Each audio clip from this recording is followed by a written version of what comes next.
Out past the barn where the moonlight dances, tractors parked, ain't got no more chances. The fields are quiet, but my heart ain't still, dreaming of you, girl, out on that hill.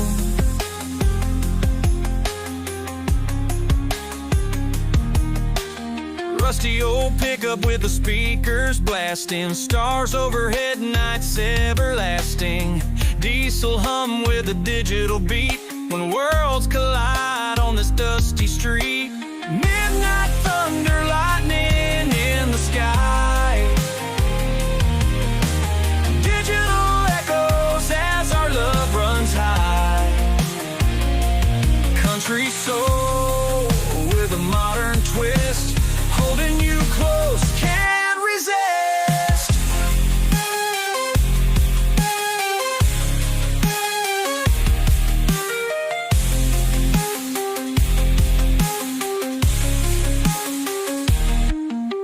Steel guitar strum meets the beat drop, hay bale stacked up, we're on top. Dust in the air, neon glow, love ignites in the afterglow. Cows are grazing in the nearby field, bass shakes the earth, can't stay concealed. Two worlds blend in harmony, sounds of love in the symphony. Midnight thunder, lightning in the sky, digital echoes as our love runs high. Country soul with a modern twist, holding you close, can't resist.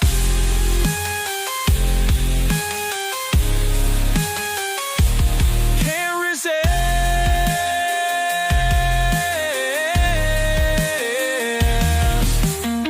Cows are grazing in the nearby field, bass shakes the earth, can't stay concealed. Two worlds blend in harmony, sounds of love in the symphony.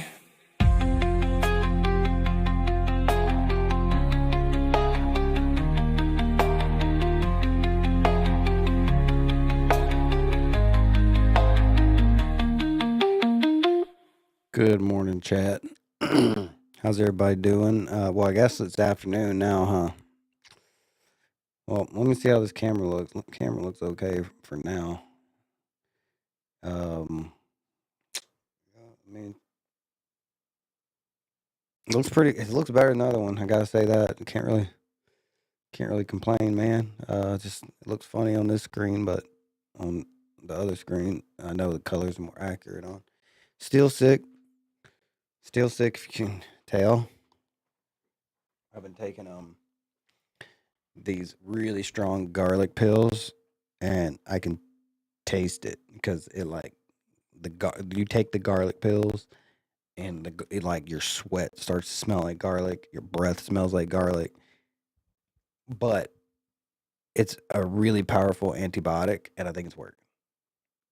I think the garlic thing is one of the things I'm doing that's helping. So even though it's annoying to smell and taste like garlic constantly, if I only have to do it for a couple of days, I'm sure it's gonna be okay. I mean, does that sound good? I mean, I sound kind of crazy. I'm all sweaty and hot. Do we need more light? I mean, it looks. What did the old camera look like?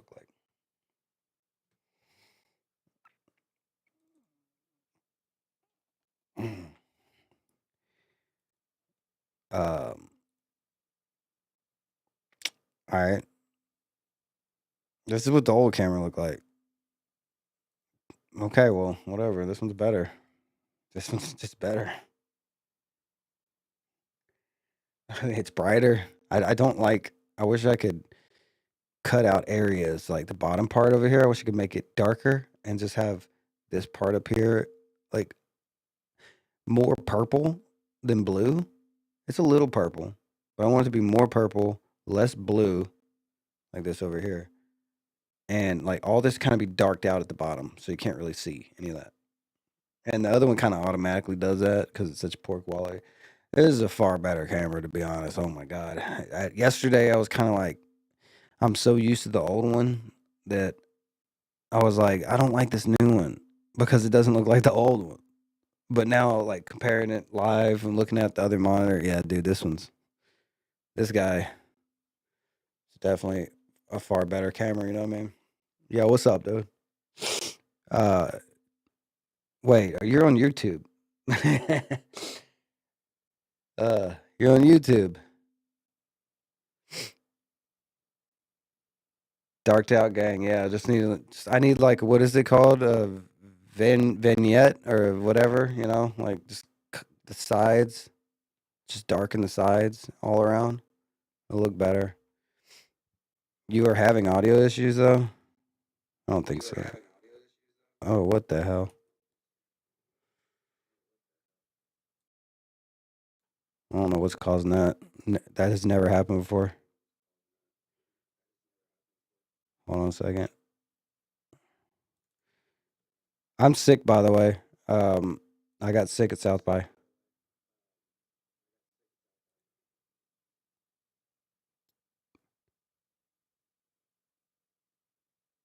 Testing 1, 2, 3. Yeah, it definitely has to do with the webcam. This is this. Why is the webcam making it? Okay, well,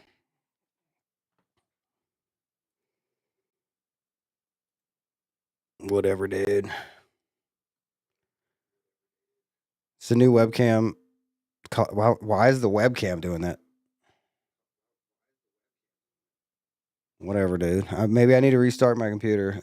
We'll just roll with the old webcam. I mean, it looks fine, right? It's not. A new camera does look better, but this is what I looked like before. It's fine. Shut up. Okay. Anyway, I don't know what I got, but it's like a. Oh man, I'm almost sweaty. It's hard to wear a shirt.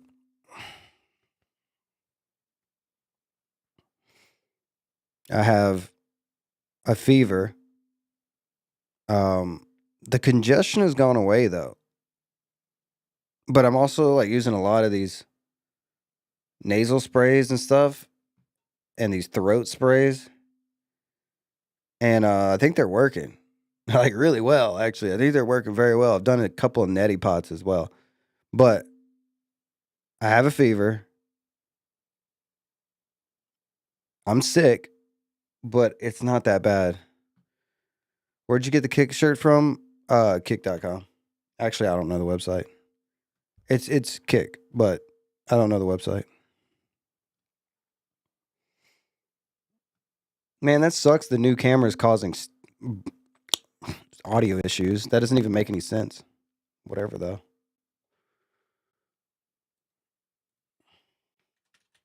Dude, I'm so hot though. Actually, that's hilarious. Kick shirt on YouTube. I'm also on Twitch. Also live on Twitch with a Kick shirt.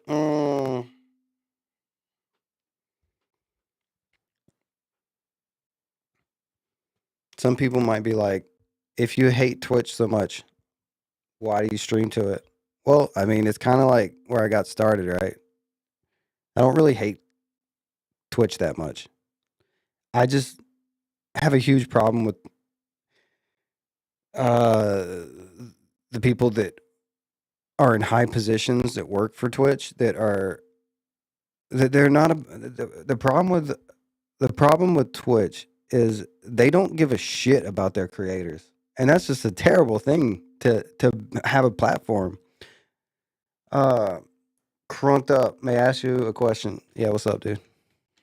Audio's finicky, really? Testing 1, 2. Oh shit. What is happening, bro? I might have to unplug the other camera. Do you know math? No, I suck at math. I mean, I know what math is. I failed algebra twice though.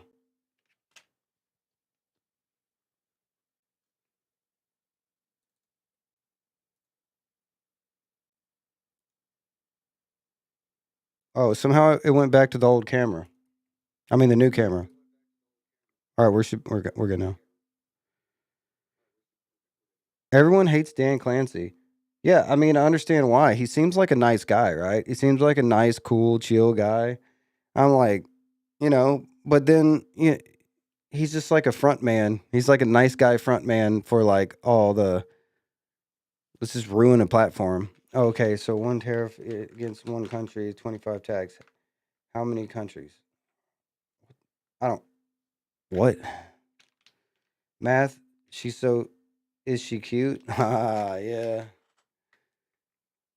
Okay. China. So Mexico. Oh man. More? I don't know. So okay. Dude, I'm like really sick right now, right? I can't understand your joke or your question. I don't I've like been sick for since I've been sick for at least 3 days. I think I was hungover on Saturday. Is that a math problem? I don't know what it is, but what so Saturday I was hungover and then Sunday I was sick. And I've been sick since Sunday. What's today? Tuesday? I want to take this. It's vitamin C. Don't forget to follow my math. I got hit with one. I got hit with 6 so far.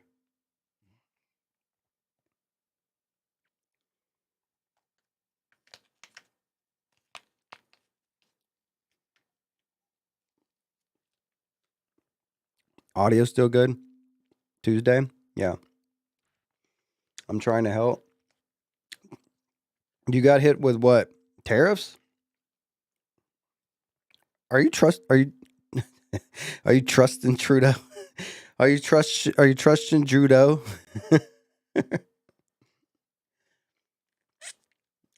1-6.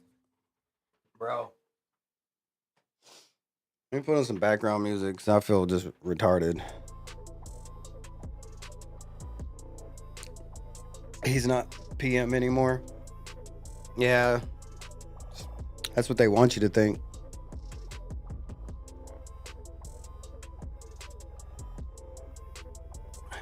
Trust in Trudeau. What? Trudeau. Wait. Trust in judo. Yeah. There we go. Got it. As you get hit with 6 tariffs. I trust judo. Right. Trust in judo.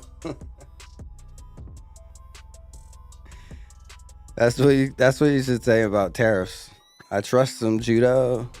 Kick on, man. Kick them on, kick. I'm delirious from all the fever. Look. This is from today. This is from yesterday. I got a 69 readiness score. It says your body temperature is still elevated. Make recovery your number one priority today. It says my temperature was 1.5 degrees Fahrenheit above normal. And this just shows you like Sunday is when I first started getting this, and then this was taken on Monday. I'm gonna reach out in a second. I don't have anything to say. I don't have to say anything. Track ID. I don't know, bro. Switched on by Beats by Harris Heller. 8 people here. Too easy. 7, 8. Yeah. Take time to. And this is from today. Take time to recover. Your body temperature is still elevated. So this is from today. And now it says. Wait. No, it's not. I'm stupid. This is from today. Wait. What? What's happening? Never mind. This is from today. It's worse. You need to get Adriana to write a theme song for you. Adriana is a musician. Your body temperature continues to be elevated, and now I'm 1.9 Fahrenheit above normal. I don't really know if I'm assuming 2 degrees above normal is a fever, right? But I don't know exactly what my temperature is because my thermometers are not working. It says that I'm 97 degrees. It's what all my thermometers say. I'm 97 degrees, but my Oura ring says I'm 2 degrees above normal, which still could be like 99 if I do run cold. Doesn't mean I'm 100 or anything. It could be just a slight fever, but you can tell in my voice I'm very sick. Yes, Adriana Lee from the scavenger hunt. Right.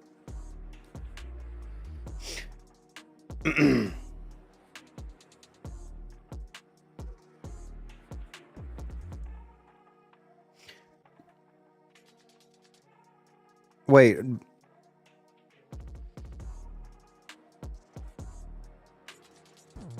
Are you just typing on YouTube because that's where you're at?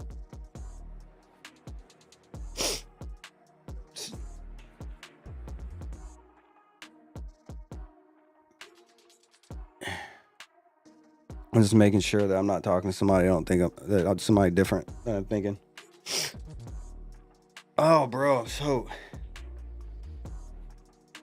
sweaty.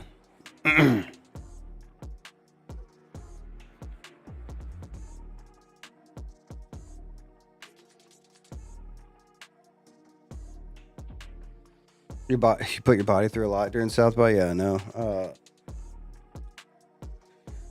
I think the combination between the dust storm. Yeah, so you're also on Kick now? Yeah, I'm on Kick.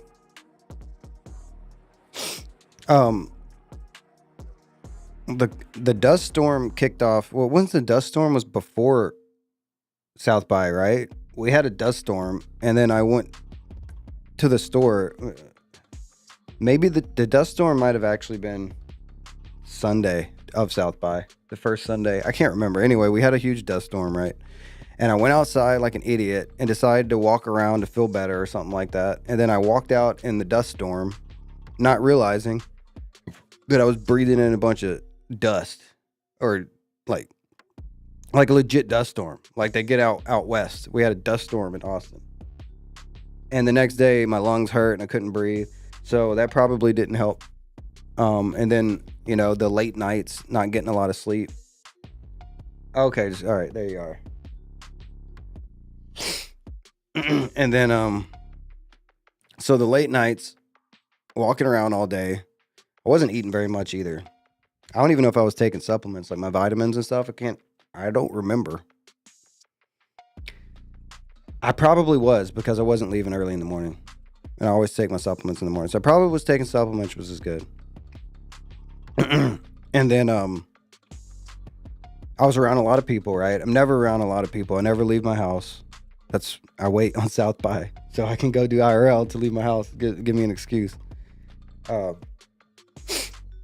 I'm gonna start doing more often, right? I was just waiting on South by to go live on this channel again. But supplements without food is a quick way to get sick.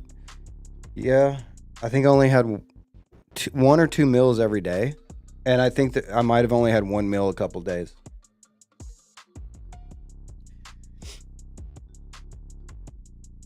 Well, I mean, I thought I did.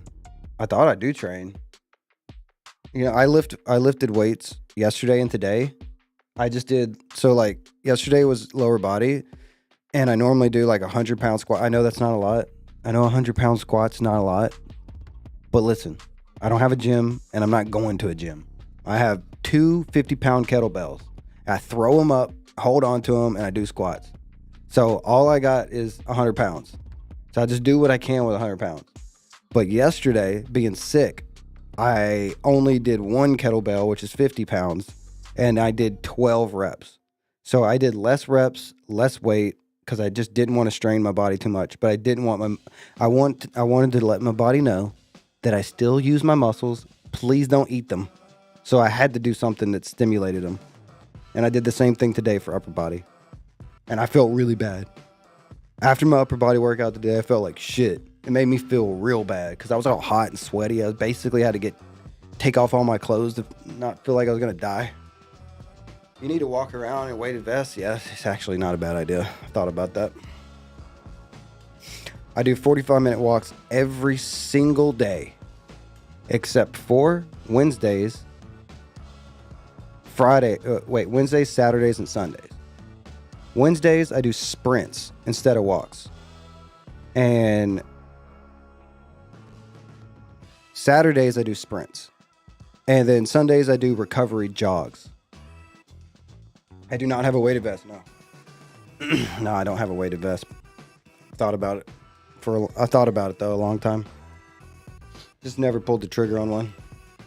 Oh man, it's about to be hot too, right? It's not gonna be fun in the summer. I haven't done sprints in over 2 weeks though because of South by. I wasn't gonna risk injuring myself sprinting. That's why I do high intensity interval trainings on Wednesday and Saturday. And it depends. If Saturday I feel like something's off and I'm gonna get injured, I'll put it off till Sunday, and I might do the jog instead. A light jog on Saturday instead. I need to start sprinting and hit. I don't think sprinting is the best thing to do. It's just the easiest thing for me to do. I think something like rows, or if you have a really good stationary bike that can get your heart rate really high, I think that's probably better for your joints, and especially aging, if you're young, who cares? Just go ahead and do the sprints, but I'm not young, so my joints are like, yeah, please be careful. I swear by rowing, yes. I don't have room for a row machine, but if I did, that would be one of the high intensity stuff I would do. Or like a Vespa bike, but those are like $20,000, so I'm never doing that. I'm never gonna own one of those. I don't even know what they do. That's just what all the biohackers use. It's like a Vespa bike. It's got like it's got like oxygen tanks and stuff, and it like deprives you of oxygen, or it increases your oxygen. It like cuts off blood flow to your arms and legs, and you have to like use your arms and legs. And I don't know. I think it's called a Vespa bike or something. Check them out. Anyway, if I was like a really rich biohacker, apparently that's what everybody used. I don't even know how to spell it. Vespa bike? Oh shit. Am I thinking of something else? This is like a road bike.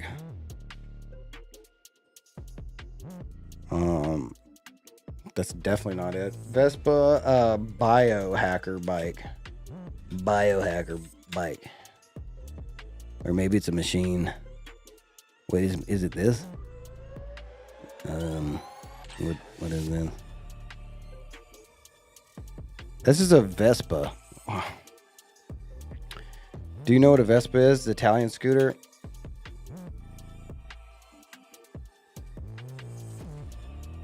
Yes. Yes. Then what am I thinking of?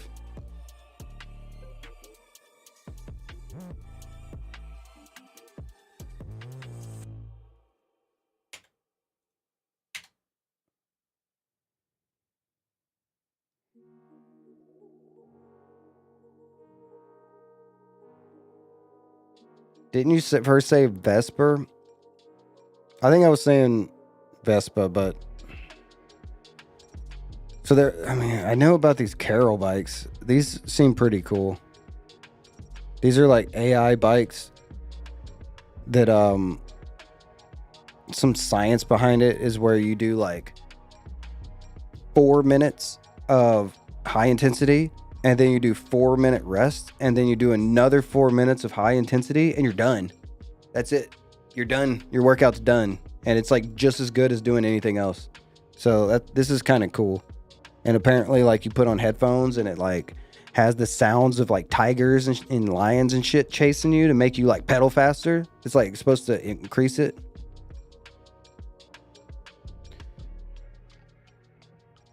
Have you met Dave Asprey?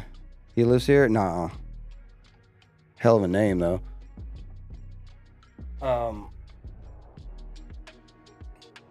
Yeah, I wonder if you get chased by bears and stuff too. Oh, I got Osprey. That's my favorite type of bag. Thanks to ChatGPT. When ChatGPT was really good at recommending products to me, I needed to go on vacation. I needed a good carry-on bag. And it told me about this brand, Osprey, or however you say it. And this was the best bag brand I've ever tried. I love all their products. Every single bag is amazing. The best bags ever. If you like bags, that's just a fanny pack. They got all kinds of cool shit. My carry-on's the best carry-on ever.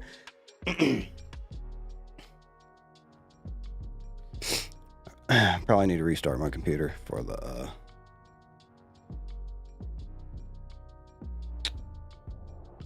father of biohacking movement. He invented bulletproof coffee. Okay. Now I know who you're talking about. I didn't know his name. I listened to Ben Greenfield's podcast. I've been listening to Ben Greenfield's podcast for years. I've read all of his books. I've read his big book, Limitless, 3 times. Once I read the book, and the other 2 times I listened to the audiobook. It's like 600 pages, so it's kind of impressive to read that book a couple times. And I've read it over a couple times.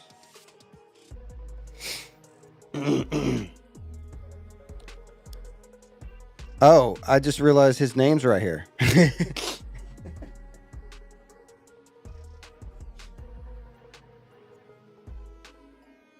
My friend turned me on to Ben Greenfield 4 or 5 years ago. Yeah, he's the shit. I like him. I like Ben Greenfield because he's just easy to listen to, and he's like kind of funny in a dad comedy way. He's goofy. Dude, I'm not gonna lie. I'm not gonna lie, dude. When I first saw Ben Greenfield, I thought this dude was probably the biggest douchebag on planet Earth. His pictures they just scream, hey, I'm a douchebag. Look at this. Look at this. I'm a douche. I'm a bro douche. Douchey douche. Can't get any douchier than this dude. And then I started listening to his podcast, and I'm like, yo, this dude's just a goofy dad. He's not a douche at all. He's like the opposite of a douche. He's a goofy weirdo.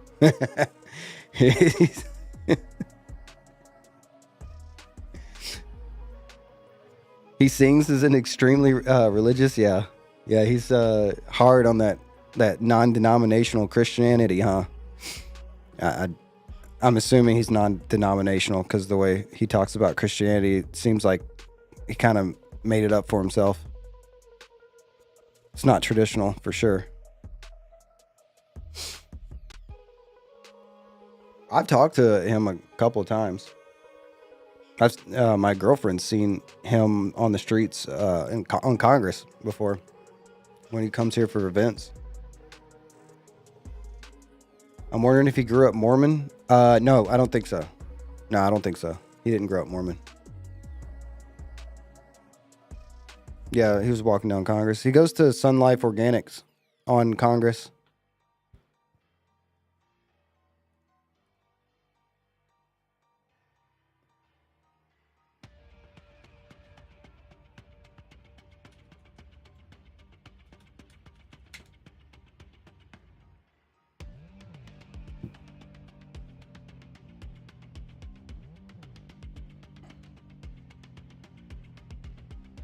Well, now I'm just like really confused.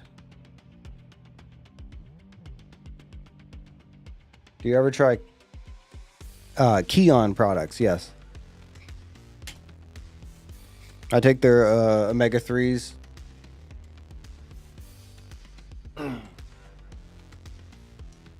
His supplement line, yeah, I trust. So whenever I buy supplements, I try to buy supplements that I kind of trust the people who make them.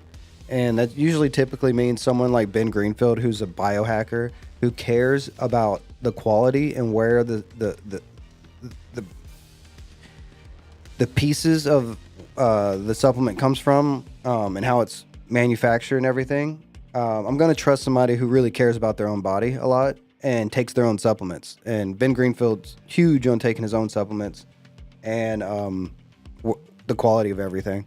Like the omega-3s come from small fish like anchovies and stuff. So there's not going to be as much heavy metals and stuff in those. And they are sourced from unpolluted waters somewhere off the coast of the Northwest or something like that. Maybe Canada or something. You should talk about this stuff more on stream. I don't know. I mean, for years now, I've kind of always wanted to be like, I don't know, like one of the health, like promote health stuff and stuff like that. But you know, a lot of people just get mad at me when I talk about health stuff, at least in real life. Like on the internet, I don't know, no, don't really talk about it that much. But I don't think I'm smart. I'm not like I don't have teacher vibes. You know, I don't know how to be a teacher and teach people things.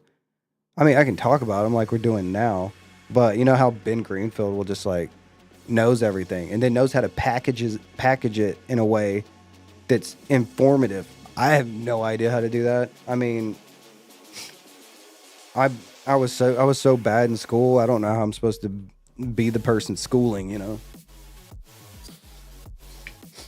Man, this stuff is wild. I mean, I recommend this stuff more than anything else I've done. It's a nasal spray with oregano and eucalyptus. It's by Beekeepers Natural. That's the name of the brand, Beekeepers Natural. I think it probably has propolis in it too. It does. It has propolis nasal spray, maximum sinus care, made with oregano and eucalyptus. This stuff clears everything right up. This stuff has been saving my life.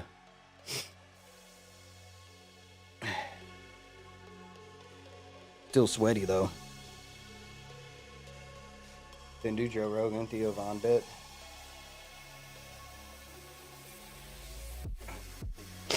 I used to go to a functional medicine clinic in Austin that Ben Greenfield goes to. Do you eat a lot of salads? No.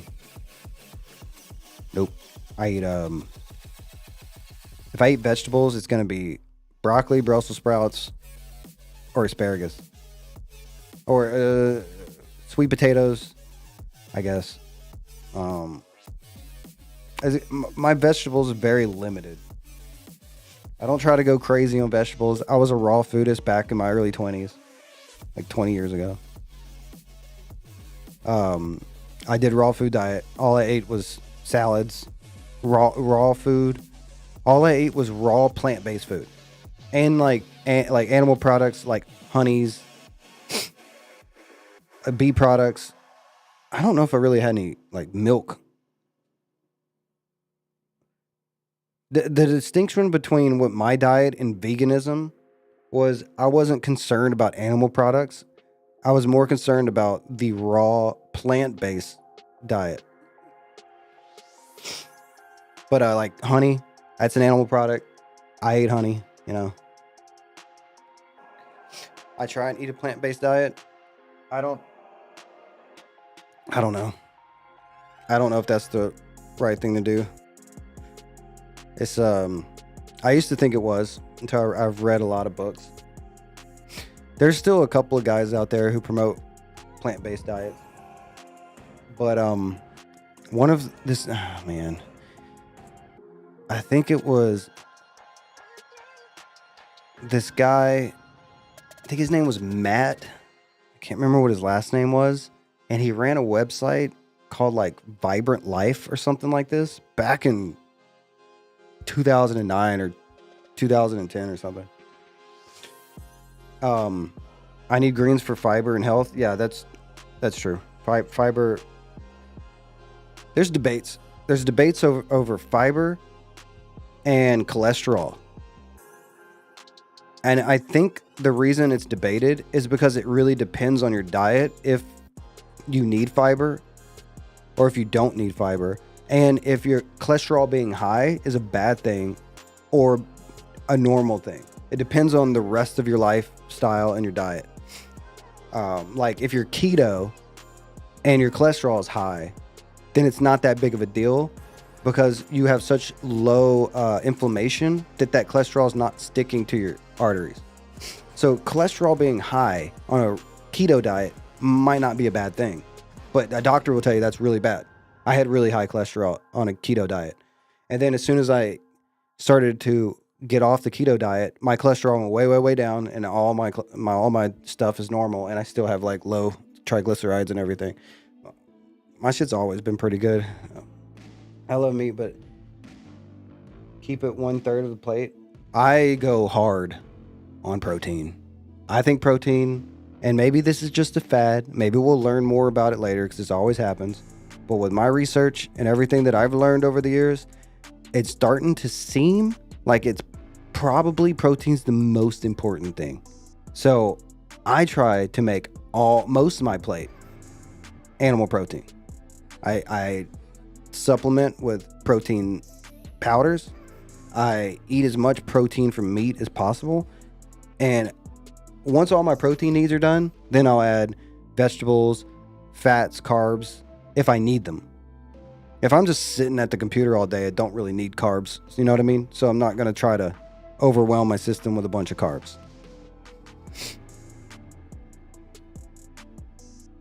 Oh, that's the number one thing you can do for your own health, right? Is just cut out processed foods. I mean, that's really all you need to do. For most people to feel better, all you need to do is just cut out the processed foods. Cut them out. I mean, you're halfway there, you know? Like it's not even about adding in good food. Just take out the bad stuff and then you'll feel a lot better.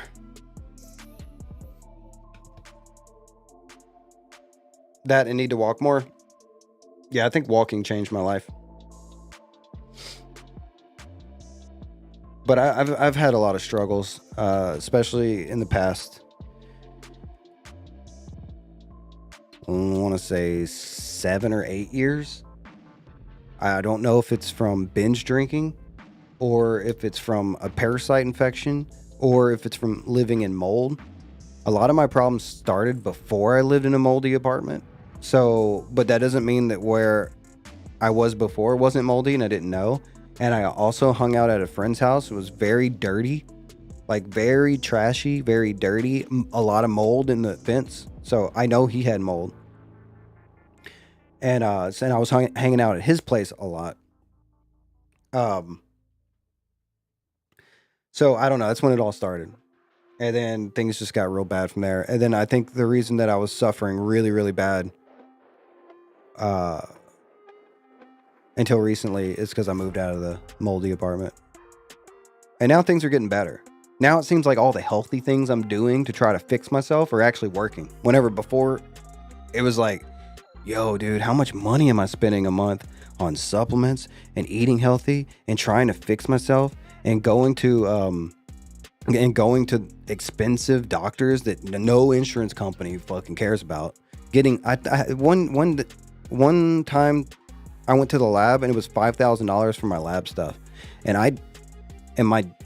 the doctor I was going to was shocked. She thought my insurance company would pick up more. They helped me out $15 of the $5,000 bill. Is there a way to test mold levels of your living space?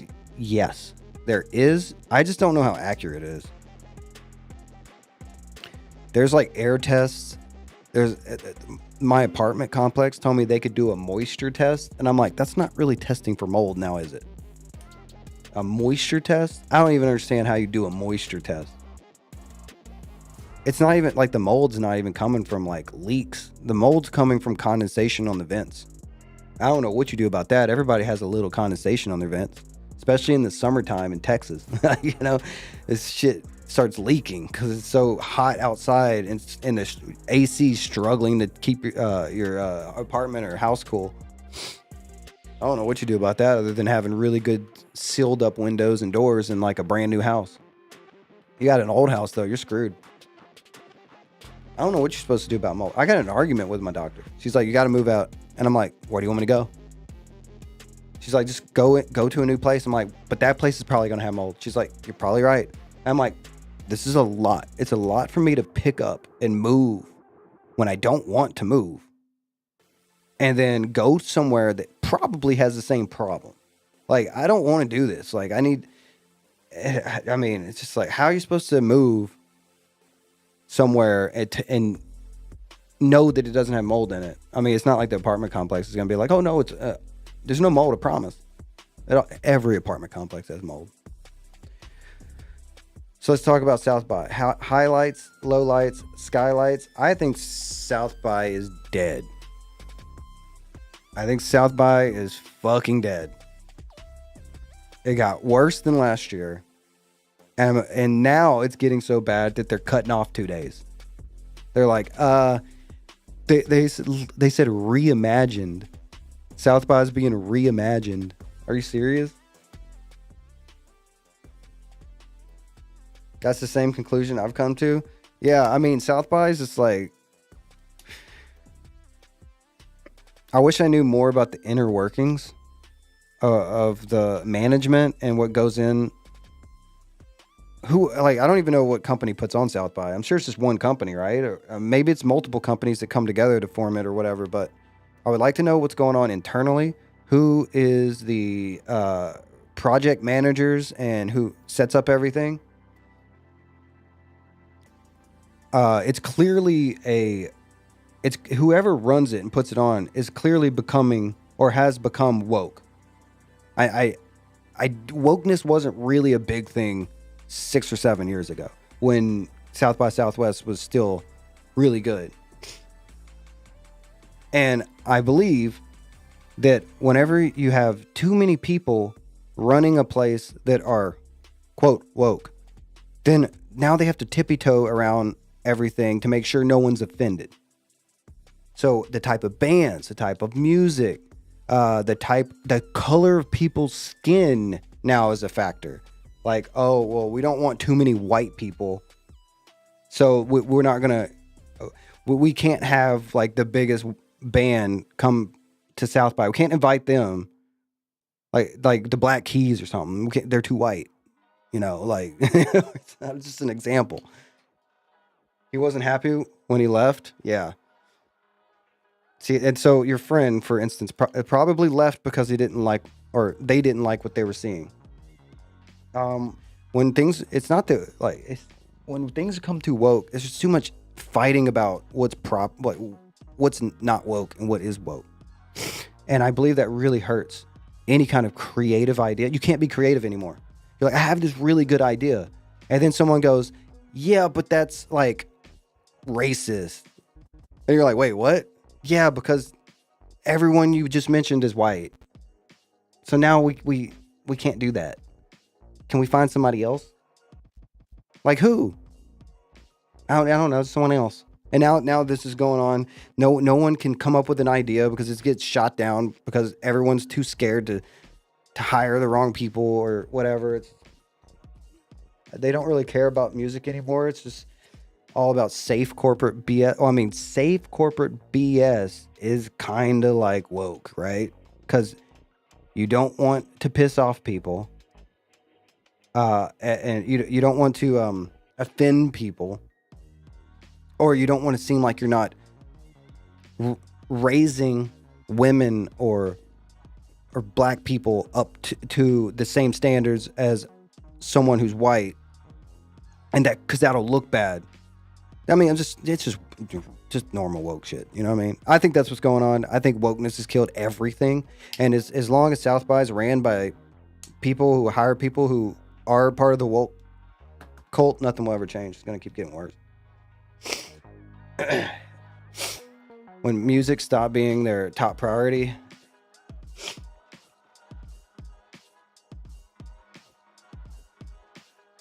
I don't know what Holly Weird is.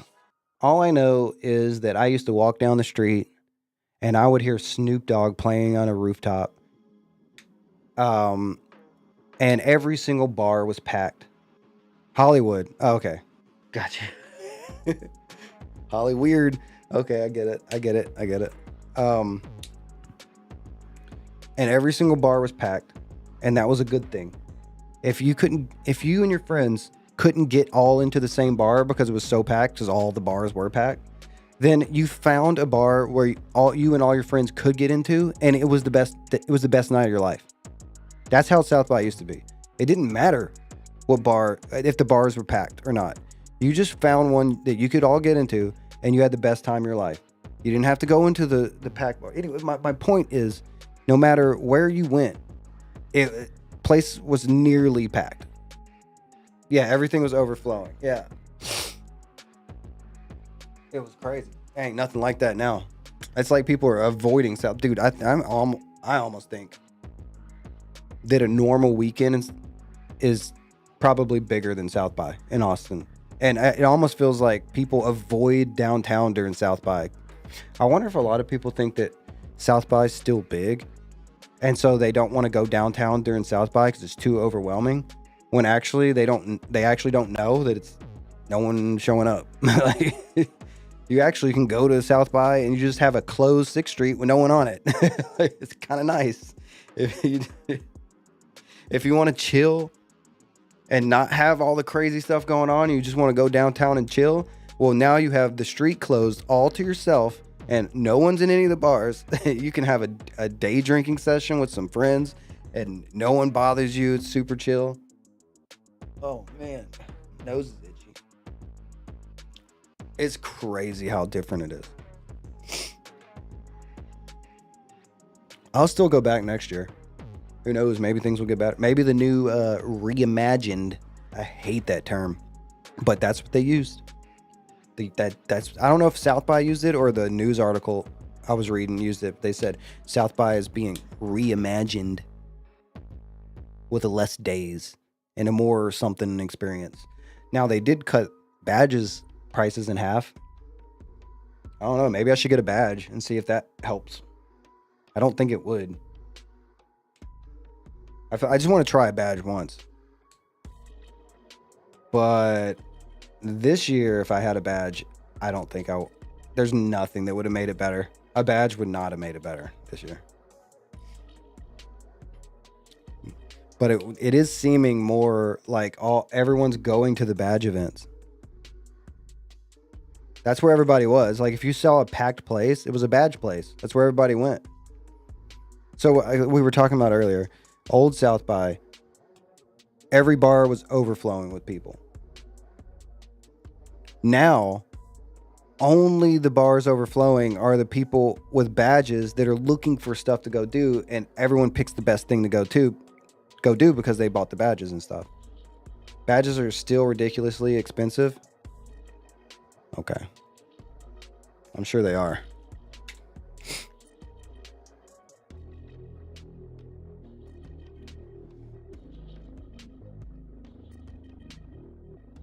Oh, come on. What is this? I thought you could buy them already. What the hell? Platinum badges, $1,100. Is this for next year? $700 for film and TV. Badges. We don't need no badges. I mean, like the Paramount thing that I went to. It was bad. It wasn't badges only ever, but it was badge priority. But if you the line, there was a VIP line. I don't know what the VIP line was, but maybe that was platinum badges. But any of these other badges, that line wasn't moving either to get in that place. And then on Monday, nobody was there at like all the days the Paramount Plus place was popping. And then on that Monday, no one was there. I walked right up in line to the person. There was nobody in front of me, and there's no badge necessary at all. And I went in there, and it was probably one of the coolest things that I saw at South by, and it wasn't that cool. VIP was for people like Aaron Paul. Yeah, that's another thing. I didn't see any famous people like on the street. I didn't meet anyone famous on the street like times in the past. I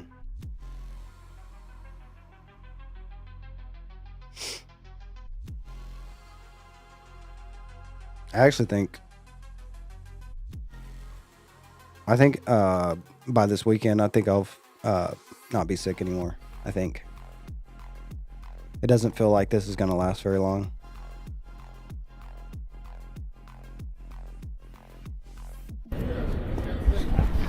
I can't hear. Damn backpack giving me trouble today. For some reason, the T-Mobile hotspot decided to turn the Ethernet port off, which is strange. I've never seen that happen. What'd you say? Is that for 2026? You might as well You might be well in time. Yeah, I might be well in time. Yeah. Come on, why is it? All right. Why did it get bigger, man? Oh, actually, all right. So here's the Paramount thing, which I know you watched. You came in at some point and watched this live, but let me show you this line. All weather badges. I mean, I don't know what you mean by use VLC. I have it, and I'm using it right now. But I don't know. I guess I use it. This all I use it for is opening videos to watch them though. It has like other features I don't use, but yeah, I mean, I also use Winamp still, not often though. Standby line. See, look, this is the line on the 10th. You need a badge? Right. No badge needed. Okay. No badge needed today, she said. Oh, you don't have to drop any snacks or beverages here. Yeah. Okay, cool. It was an adventure. Thank you. This was the coolest thing, though.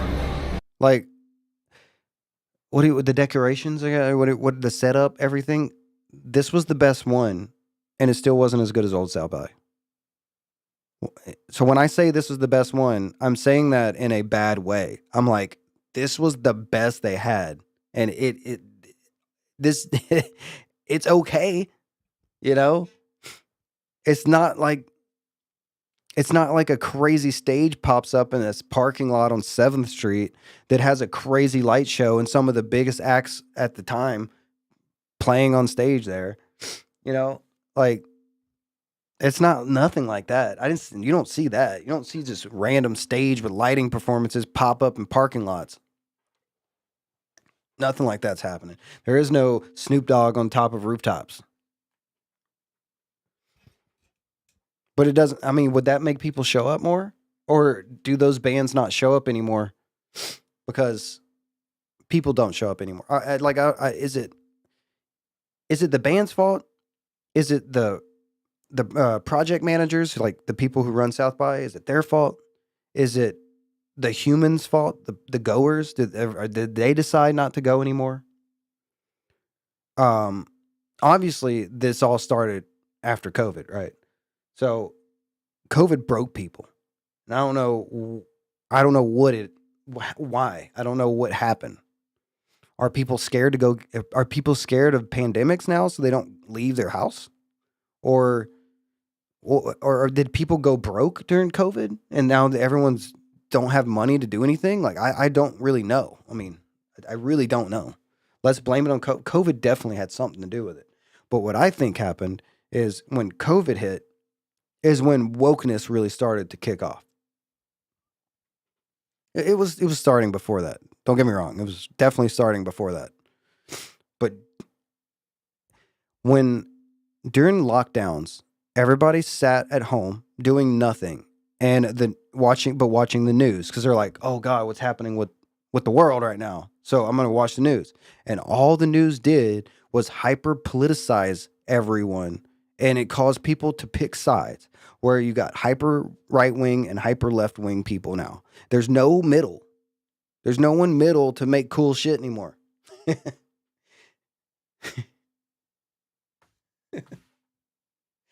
Oh man, hopefully this all goes away soon. I want things to go back to normal, or maybe a better world in the future. This crazy stuff, man. I don't know. Maybe we just have a civil war and get it over with. Just get it over with. Let's have a civil war. Fight for everything to be cool again, and then we can get it back. That ain't happening, Captain. What do you mean? Like we're not gonna have a good world anymore? The world ain't happening. No more good worlds. This is the new normal. No, don't say that. don't say that.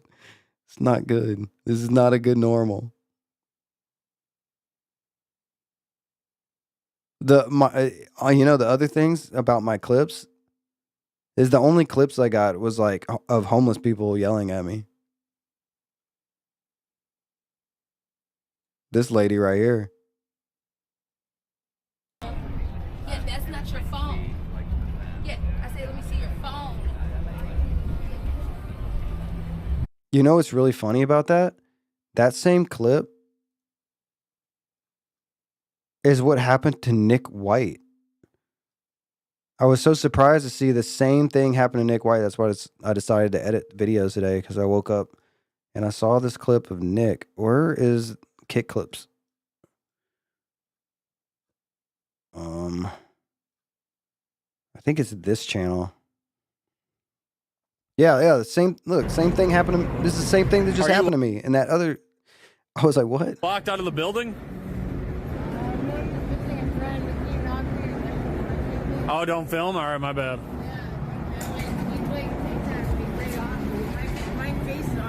Oh, no, you're good. No, let me see. It's a live stream, so it's over. All right, my bad. It's over. James.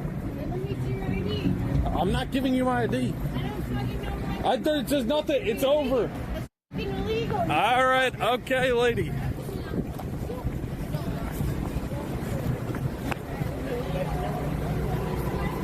Jesus Christ.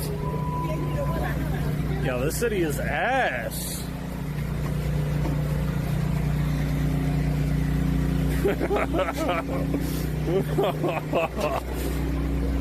I'm going home, bro. It's not over. Oh my God. His clip's better than mine because she kept chasing him, but that lady that was chasing me didn't chase me for very long before giving up. But she said the same thing. She said, what did she say? She said, like, pretty much the same exact thing. Like, don't. Oh, here she is. So she's right here. And she said, don't film me. So I immediately stopped. And then she started saying, let me see your phone. Which is weird because I wasn't using my phone. I was using the camera attached to my shoulder. No, actually, I had it on a tripod because I turned it around. And I heard about this clip, but it's my first time seeing it.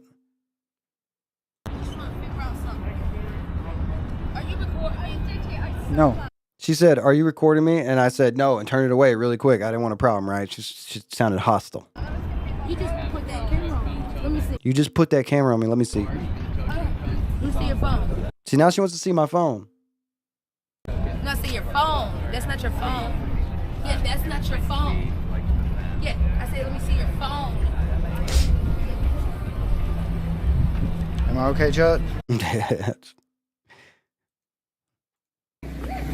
Leave me alone. What the hell? Okay, Nick's clip is better. It's way more intense. A lot more going on. What the? I made it through it. And these people, actually, it's Canadian dude. No, wait, he's Australian dude. An Australian dude started getting on me for filming homeless people and not helping them. And I'm like, bro, are you crazy? They're on drugs and dangerous. And they hate you. They don't want your help. They hate you. They're on drugs and they're dangerous. And they might be carrying a weapon. This might have been scripted. No, I highly doubt it. I think the chances of this being scripted is low because I can hear the girl screaming in the background. Yeah, but you also have to understand something about Nick White. He's extremely lazy. He doesn't script things. He's extremely lazy. Bro. Lady.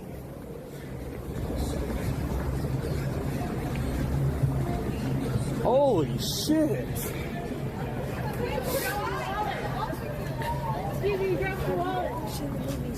Are you still here? What the hell?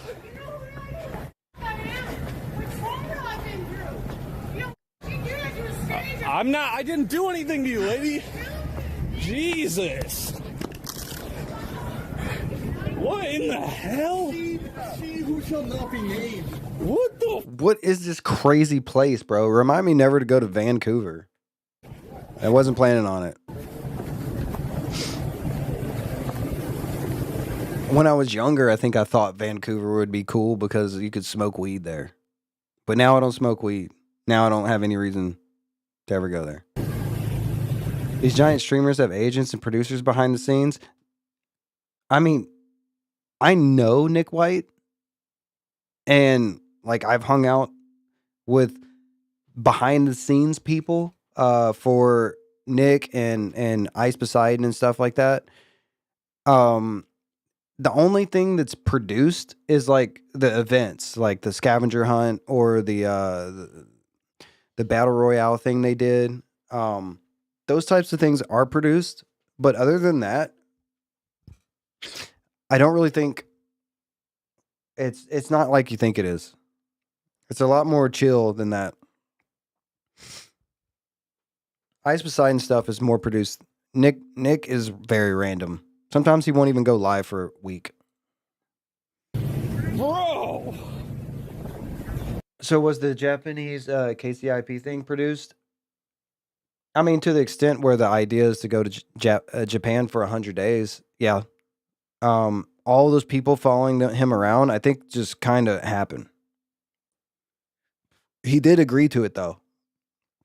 I think it was Sam Pepper and a couple other people said we're gonna just follow you around everywhere, and he said, okay, I don't care. And then it turned into what it is now, which is kind of annoying. I haven't really been watching it. She's still walking at me.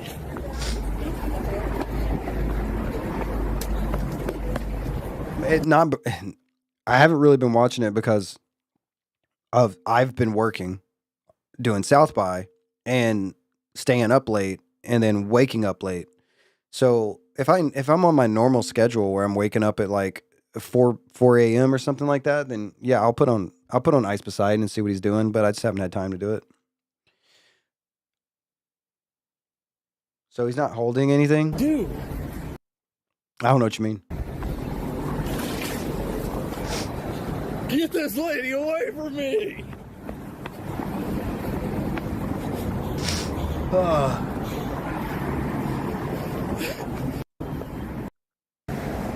I think she's still... Oh, he's Oh, no, she's not I following. went to St. Patrick. She's not following him anymore.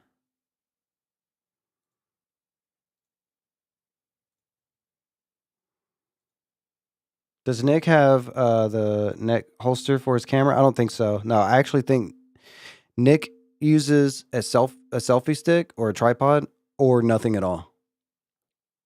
It kind of seemed like he might be just using his hands. That's something that I noticed that Joel also does too. Joel never uses a selfie stick or anything. He just uses his hands, holds his phone. Like this. I mean, actually, this kind of feels tiring. I'd rather have a tripod. That would feel a lot better, more stable. It's just kind of tiring on your wrist. But man, I would, in most cases, like 9 out of 10 cases, I would not stream if I had to use my phone to stream. But there are some cases where using my phone to stream is okay. Like if I'm going to like a lunch or something and I want to stream it for some reason, then I think a phone stream is fine for that. But if I'm going out and I want to be in a lot of people's faces or be around a bunch of people, I would rather not have a phone. It's just kind of weird. It makes me feel awkward, and I know the people around me feel awkward. And if you run into anybody, if you run into a dude that's drunk, then there's a chance that drunk dude might decide to get heated about a phone and want to throw down or something like that. Especially where I'm from. Maybe not in Austin. That probably wouldn't happen as often. But in Louisiana, where I'm from, that you're asking to get beat up. Like people in Louisiana, where I'm from, it's a small town. Fighting is what you do that night. You go out that night hoping you'll get into a fight. So you're looking for reasons to get into a fight. I mean, not me personally, but I grew up there, so I know how people are. They're always Well, especially when you're young, you know. I don't know how if the old maybe they grow out of it. I don't know. What camera to use again? DJI Action 4. I have an Action 5 Pro too, but it just doesn't work. Everybody talks about it in the Bela Box Discord.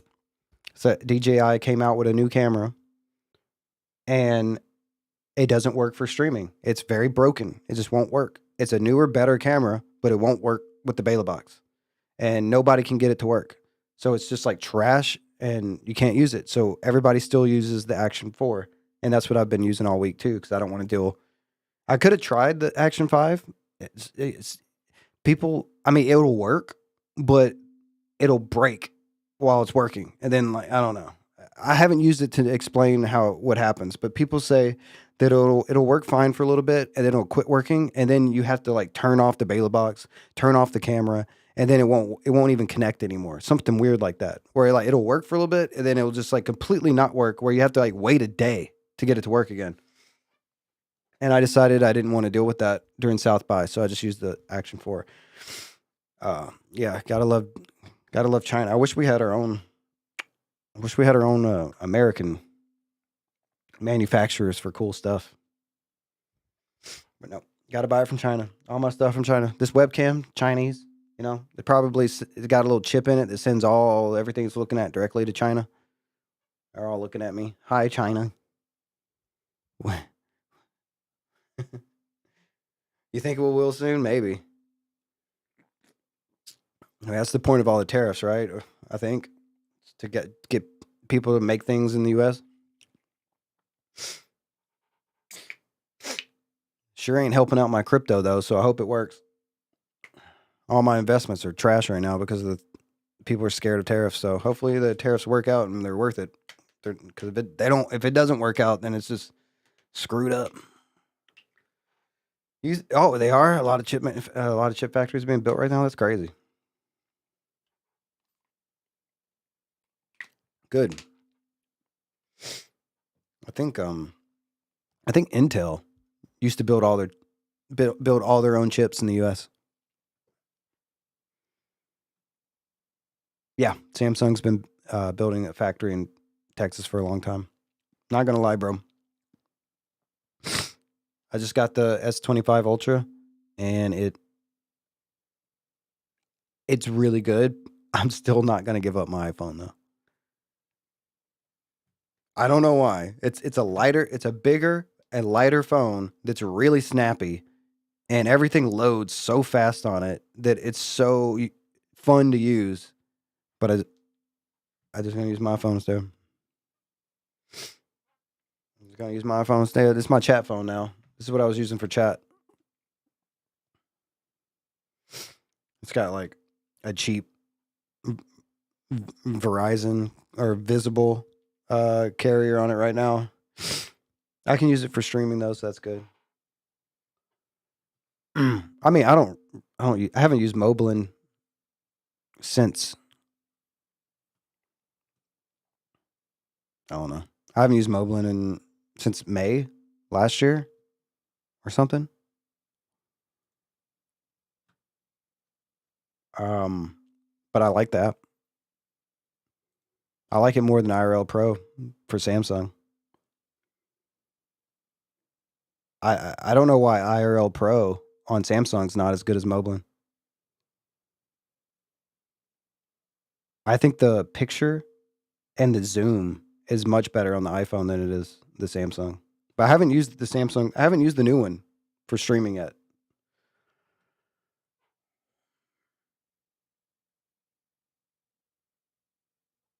I'm trying to find a Moblin stream. Why'd you stop using it? Because I used the Bela Box and the camera. That's the only reason. Might as well check this off the list since we're right here.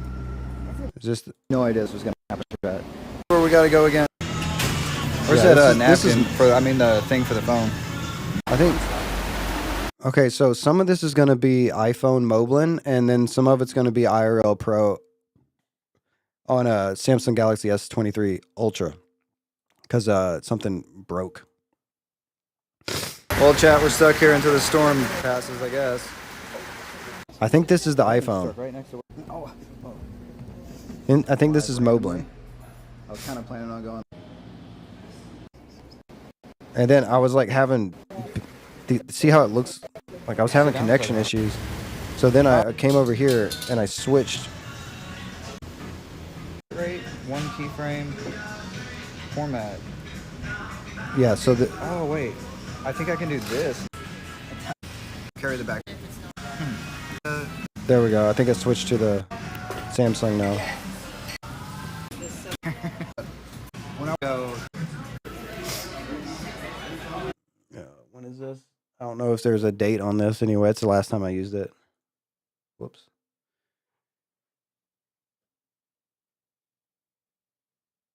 What's the Bela box? Is that Florida? Yeah, it's Key West. and This is the Bela box. stop saying that. You say that every time. Well, It's better stabilization. And I can shoulder mount it. no, I'm good with this. Don't want to. 20,000. It's such a problem no more. The keys. Look at this.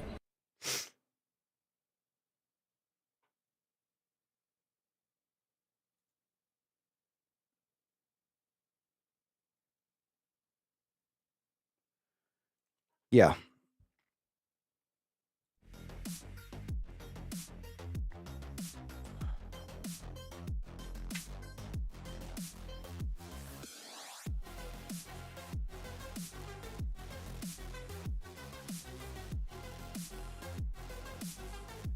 All right, this is a Bela box. I know it doesn't look like much, but this is basically what it is. This is an old board. They have newer boards that are better, but it's just this computer plugs into a battery. And then in this case, this one's plugging into a cam link into the old Sony cams that people love so much. And then the Ethernet port for internet. Let me see if I can find some finished Bela boxes.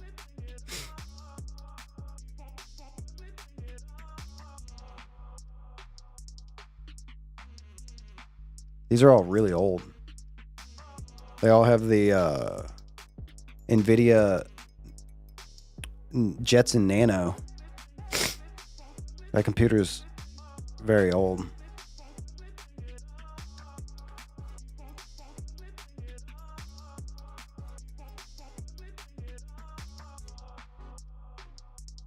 When I see people using the DJI Action 4 like this, I think it's my stream because it has the same like colors and nighttime vision and stuff as this. Might not be the DJI. This might be a phone. You can still use a phone with the Bela box.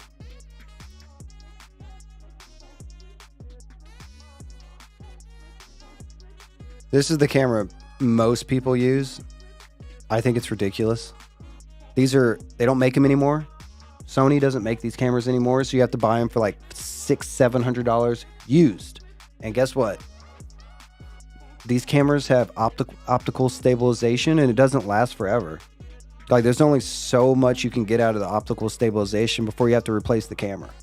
So you're just buying used cameras that aren't going to last that long for $600. So I think this is ridiculous. Yeah, it's a good camera.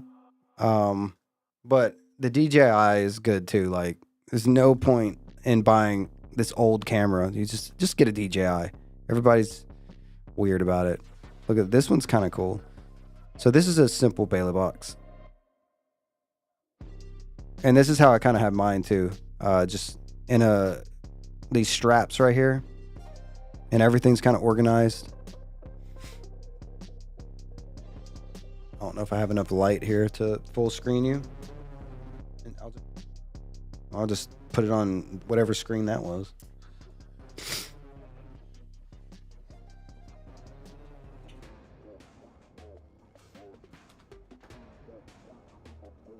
Oh man, it's so hot. Does Bela box work for iPhones? Yes. you can use Moblin. You can use Moblin to go to the Bela box, and then you can wirelessly connect your phone to the Bela box, and then the Bela box can use your modems to bond the connection so that your stream has, AT&T, Verizon, and T-Mobile, so you don't lose connection. That's like the only benefit of using the Bela box with a phone, is so you can bond the internet connections. There's actually ways to do it with just the just the Moblin app too, though. You can actually plug a USB adapter into your iPhone that gives you an Ethernet port, so you can plug in a modem or a hotspot Ethernet, and then you can connect a modem or hotspot Wi-Fi, and then use your internal SIM card on your phone, and there you go. You got 3 connections: T-Mobile, Verizon, and AT&T. So in my case, phone has AT&T SIM. I can Ethernet my T-Mobile hotspot through Ethernet, and then the visible phone, the Verizon one, can just wirelessly connect hotspot to my iPhone, and then the Moblin app will use all 3 connections and bond it within the phone. So you don't actually need the Bela box. I don't really know why people use it. It's very common for people to use the Bela box with phones, and I don't know why. Maybe there's something I'm missing, but I don't read the Bela box Discord as much as I used to, so I'm not really up to date on a lot of things, but I never really understood that. Anyway, I'm going to show you my Bela box. Let's switch to the other camera that I got, so it's a better quality image, but it's gonna be staticky microphone for whatever reason.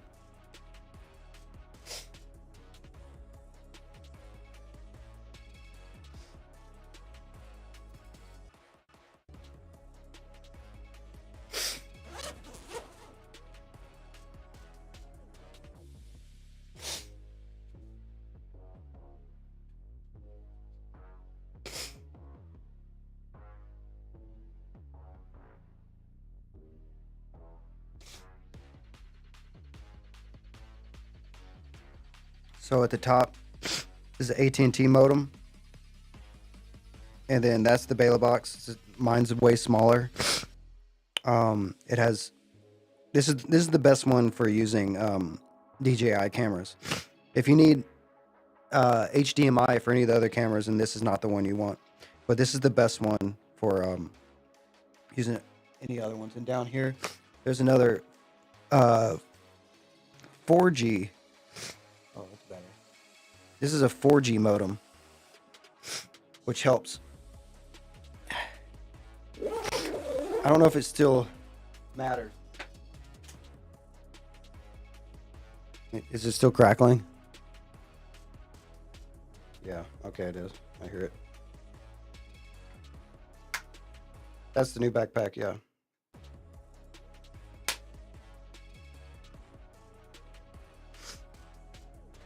So,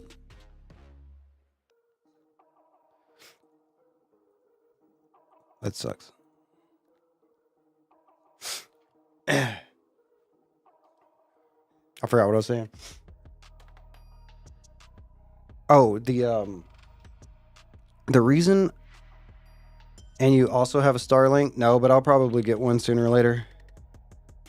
Starlink's one of those things where I need a reason to get it, and I don't have a reason to. Like, I'm not going out in the middle of nowhere where I don't have service. But at the ranch where I grew up, we still have the farm and everything. There's no service out there. So if I want to go stream some cowboy stuff at the ranch, I'm going to need the Starlink.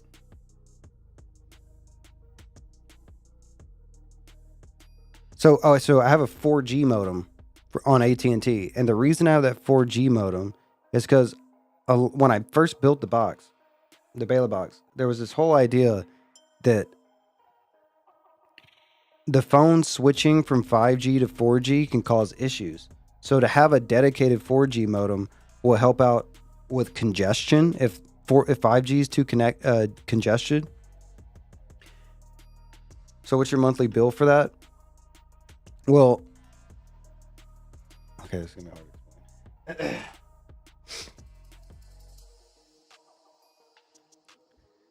The AT&T bill has never been on my side since I was a little kid. And what happened was over the years, the bill got really, really high. And I needed to get the bill down. So I went into AT&T one day and I asked them, how can I get this bill down as much as possible? Like, can we cut a bunch of lines? What can we do to like knock off hundreds of dollars off this bill? And they told me, well, here's what you do. You can actually add 2 more new lines and you'll get one of them for free. And then it'll knock off $5 or $10 off all your other lines. I'm like, okay. And then they also told me that if you sign up for AARP, you get another discount on all your lines. So I signed up for AARP, and which is like $10 a year. So I did that. I got 2 new lines. And I forgot what else. I don't know. Anyway, it ended up cutting the bill down like by $120 or something like that. And I got 2 new lines. I literally don't ask, bro. I was like, I don't get it. Like, I was talking to the guy and I'm like, I'm sorry, I'm confused. Like, I don't get it. And I'm like, you're telling me that I'm gonna be paying $120 less money and you're giving me 2 new lines. I'm like, I'm sorry if I don't understand, bro. He says, I've never heard anyone cut my bill down and give me more stuff. And he's like, yeah, I understand. It doesn't make any sense. I'm like, no, I'm very confused. So anyway, I have extra lines. That's why I have all those AT&T lines. They're just extra. They're extra free lines, basically. And then I had to pay for the T-Mobile line, which I think I did this with AI, but I think ChatGPT told me about this secret plan because it was like searching the internet and found this secret plan. And for $10 a month, they have a 30 gigabyte hotspot plan. And you have to call them and ask for it. And you have to know like the code of the plan. You can't go online and do anything like that. It's $10 for that one. I don't pay for the AT&T stuff. I don't know how much the bill for the AT&T stuff is. And then the visible plans are $35 with a I had a discount. I got $35 a month with the with a $10 discount. And you have to say the safe word. I don't remember how. I called him and I was like, I'm looking for this plan, and then I told him some sort of a safe word. I don't know. It's like a code. I told them this code, and they immediately knew what I was talking about, and they're like, sure. And they hooked me up, and they gave me a $30 gigabytes for $10 a month. I'm like, holy shit, that's kind of crazy. So 10, 45. It's like $45 a month. And then, like I said, the AT&T stuff is my parents have always paid for. So I just was trying to save them money, and I got 2 extra lines. So.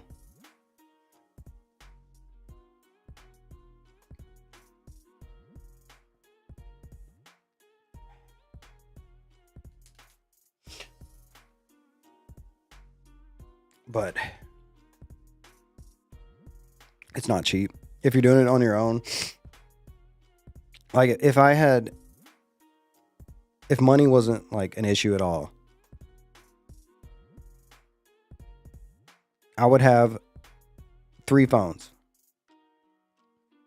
Or no, I might actually have more than 3 phones. But the proper or the best way to do it would be have like a low power phone. And I think iPhones are the lowest power draw. Yeah, if I was balling. I think iPhones have the least amount of power draw. So like on a Bela Box backpack, your batteries won't drain as fast if you use iPhones. But Samsungs have the newest modems. So I don't really know which would be best, because you're gonna have Samsung with the newest modem. iPhone has the least power draw.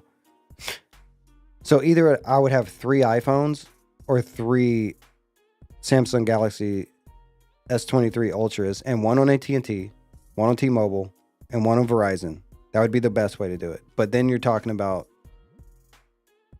$80 for T-Mobile or something like that. I'm sorry, AT&T. I actually don't know what the prices are. I know T-Mobile is like $100. I think $100 a month for T-Mobile. T-Mobile is the most expensive. I think Verizon is like the same. I think Verizon's also $100. Somewhere around $300 a month for 3 phones on T-Mobile, Verizon. And the reason I would go with T-Mobile, Verizon, and AT&T is because any of the sub carriers that have smaller prices, better bills, they don't get priority on the towers. So if there's congestion and you're on visible, then Verizon customers are going to take priority. I can't believe Xena's making $16K a month via OnlyFans and Kick. I think Xena's making $16K a month on KCIP alone. I don't think OnlyFans is in that, right? Oh yeah, I think you're right. I think I heard that today. I heard that she did get kicked off of. No, wait, did she? I heard she got kicked. Her verification got removed. I don't know about KCIP. But now that you say that, I do kind of remember hearing something about her KCIP getting taken away too. Because I think Ice Poseidon was saying that how's she going to afford her bills? I mean, honestly, dude, if I made $16,000 a month, I wouldn't be worrying about bills. Like if I've been making $16,000 a month for a year and I lost my KCIP, I would be like, I'm good. Like I saved up a bunch of money. And it's all invested. I'm good to go. Nothing to worry about. I don't know what people are doing with $16K a month that they can't afford their bills. Yeah, I heard Ice Poseidon talking about that this morning. The Xena thing and losing verification and maybe KCIP.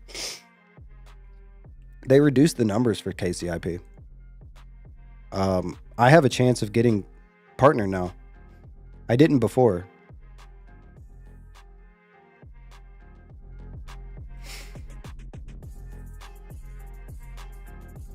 Yo, we didn't lose any followers today. That's crazy. We lost a couple followers yesterday.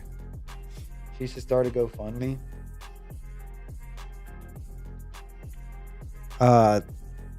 So this is just the badge, just to get the check mark. I'm 5 subs away, but also, and that's not the hard part. The subs right now I don't care about. The thing that I need is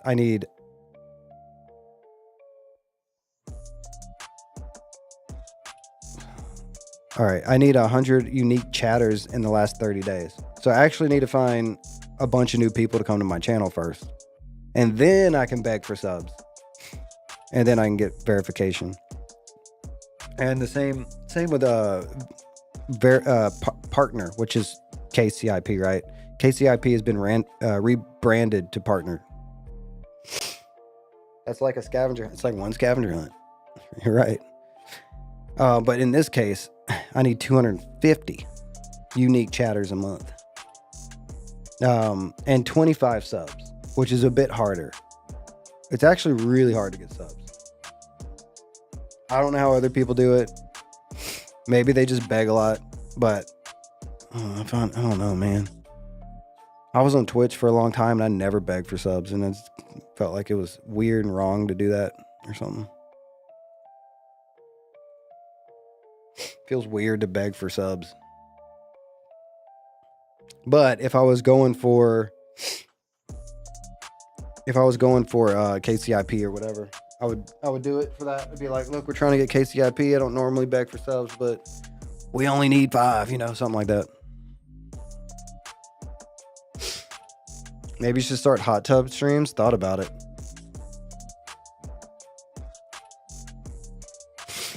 Thought about it.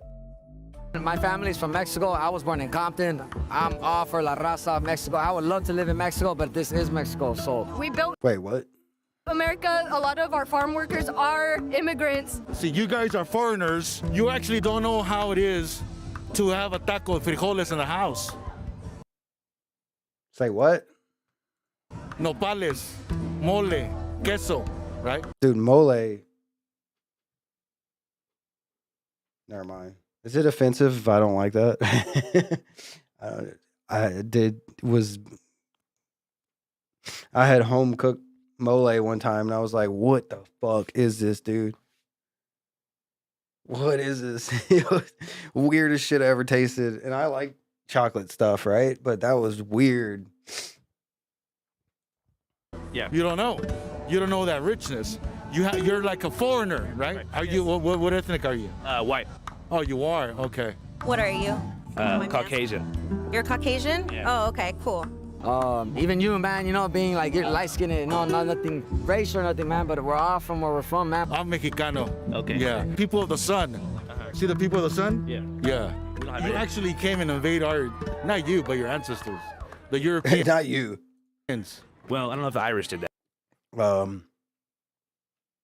Yeah, but I get what you're saying. Yeah, you know what I'm saying? But this is a continuous conversation. Yeah. And the important thing is when you have a conversation like this, it's a debate. It's agree to disagree. Chinga la migra.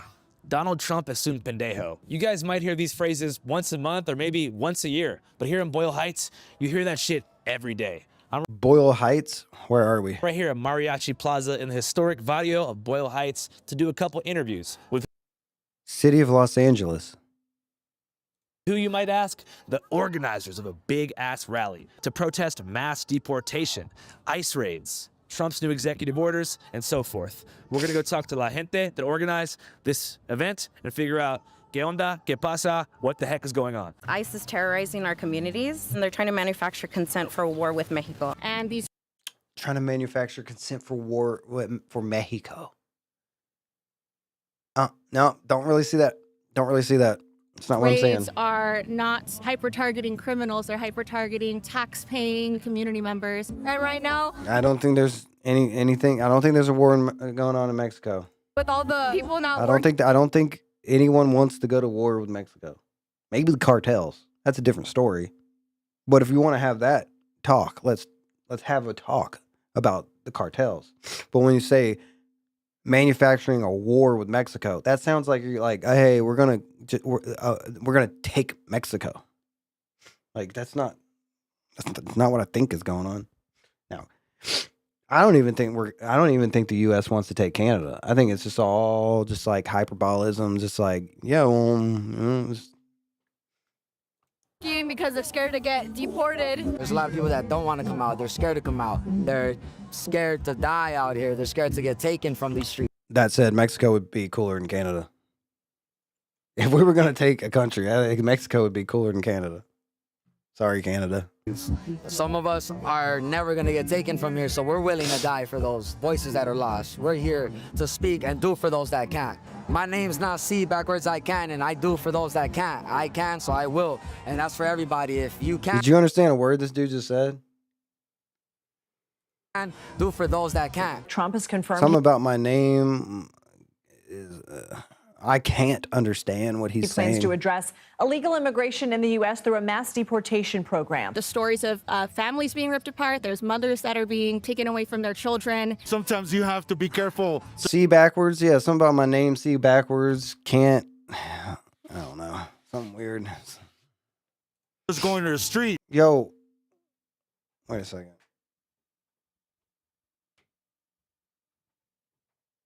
Check this out. This is the chat I'm using. On my phone, I see you said what with a question mark, and it's not showing up on my chat here. Yo, what the hell? Why did that message not show up on this chat, but it did on the Kick app? See, I got the Kick app open here, and I see your what message. Huh, I wonder how many other messages I've missed. I guess this restream... Uh-oh. Make it come back. There we go. A little bit of whack it off. And getting ice cream. This past week, a video went viral of a woman in El Monte who was... Kick is extremely broken since the last update. Oh, yeah, the Kick. Yeah, I forgot that. I should have never downloaded that during South by. But no, this isn't the Kick app. This is the Restream multi-chat for all these places I'm streaming. Rumble, Kick. Oh, wait, sorry. X, Kick, YouTube, and Twitch. And it's apparently not working very well because it totally didn't show me all your message. Violently arrested and detained by ICE in broad daylight. Her daughter has cancer and she's undergoing chemo right now. Mother does not have a criminal background, and she's the primary caretaker for her daughter. She's currently going through chemo right now, unable to walk, and she feels afraid and alone. They're being ripped apart from the rest of their family and their communities. We're being told rhetoric that the idea is going to be that we'll create more jobs for Americans if we take away the jobs of immigrants. But these jobs are open to Americans. The immigrants are often the people that are taking low-paying jobs that are being exploited for things that Americans don't So many noises. want to do. And the issue of job availability is not due to the immigrant community. Many of these migrant workers come to the U.S. on temporary work visas. She has picked tomatoes in the summer, getting paid for each bucket she picks, at times only making $200 a week. Americans are being squeezed out of the labor force and their jobs are taken. It's ironic. That's an old video, isn't it? That this billionaire agenda is wanting to Did she deport say billionaire agenda? immigrants when they're part of the reason for their success, the exploitation of the working class, especially immigrants. An estimated... Damn, you're telling me that...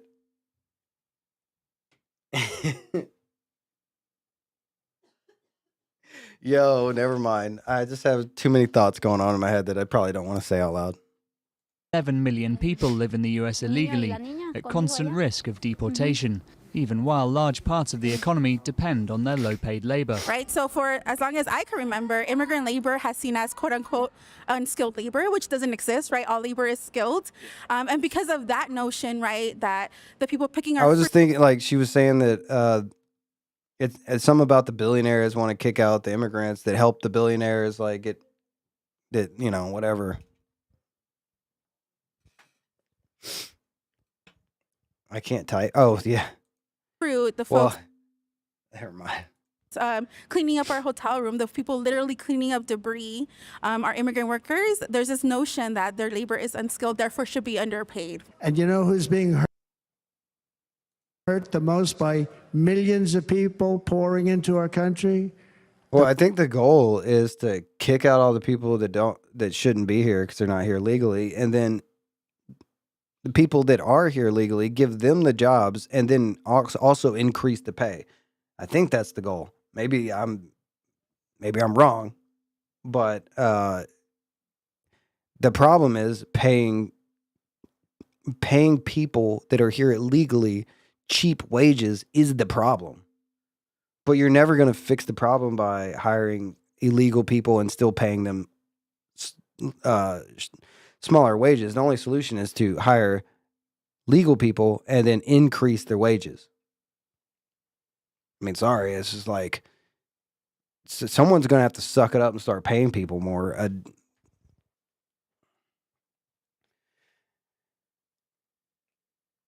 Yeah, nobody wants to do nobody wants to do the jobs because they don't pay enough. And immigrants will take the jobs because they will take the pay.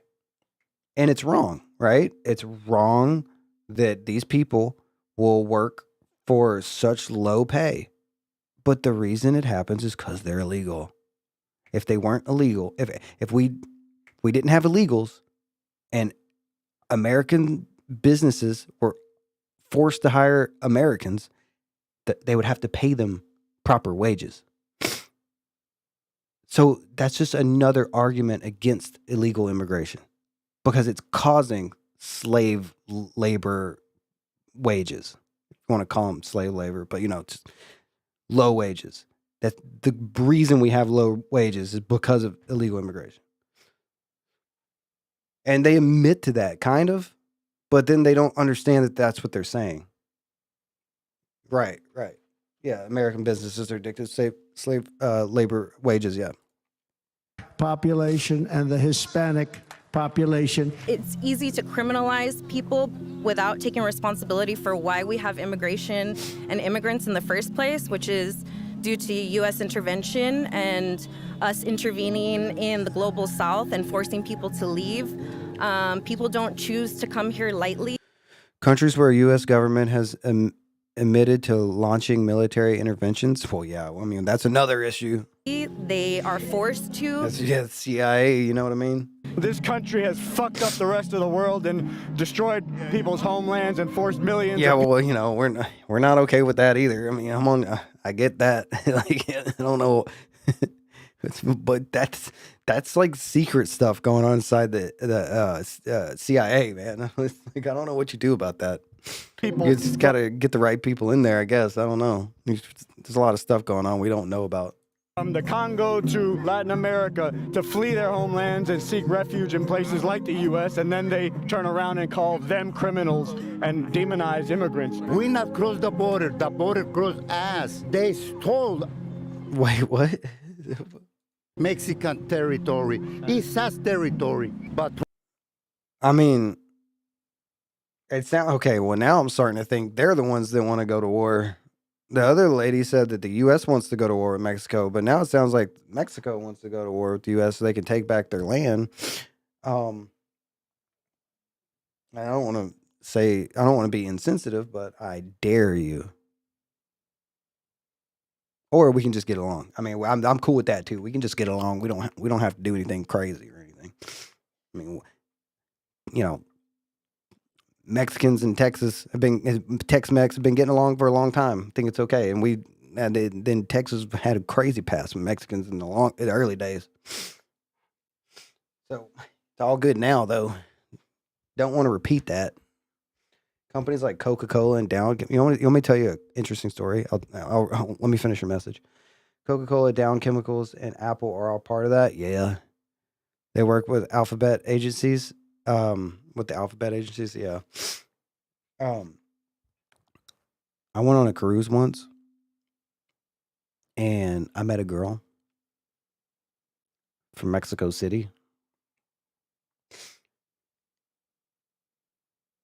And she was a rich girl because her father was the president of PepsiCo.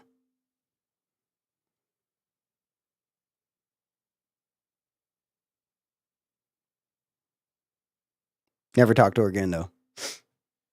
Trump is crazy. Hung out with her for a couple days, and then things got weird. She wanted to come back to my room, and my buddy was in the room with all the lights off because he was going to sleep. And for some reason, she got weirded out and left and never talked to me again. Oh, wait, no. I remember what happened. That was weird. But then, like, the next night, I went to the club because me and all the Mexican people, all the people from Monterey and Mexico City, we would go to the club at night, and it was a blast, dude. Hanging out with these Mexicans was one of the funnest, the funnest cruise I've ever been on.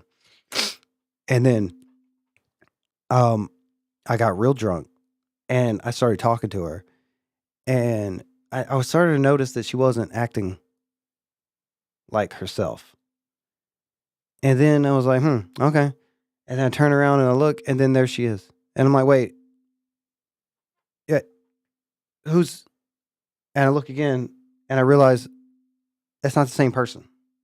She has a twin sister. I actually don't think it's a twin. I think it might be a younger sister, but they look identical. And that's when she quit talking to me. She never talked to me again the rest of the cruise because I was talking to her sister like it was her. Oops, I was really drunk. I was blackout drunk. Whoopsies. Oops. Oh, well, you know, oopsies. Rich Mexican girl. Oh, well. Yeah. Crazy motherfucker, though. Even right now in Mexico, I think Besides all that, though, it was still a fun cruise. All the people I met were awesome. Everyone from Mexico was cool. One of the guys asked her sister to go back to her room. No. Their family hated me after that. I tried to talk to her, and her dad, like, she was like, you could tell she wanted me to go away. Like, her dad probably didn't like a white dude with dreadlocks. I had dreadlocks at the time, talking to his daughter. And she was like trying to act like she didn't know me in front of her dad. But no, that was a good time. One of the guys from Monterey asked me, he's like, why do Americans, or they call them US states or something like that. They don't, because they consider themselves Americans too. So they don't like when people from the US say I'm American, because they consider themselves American too. You should have told her dad I have Coke.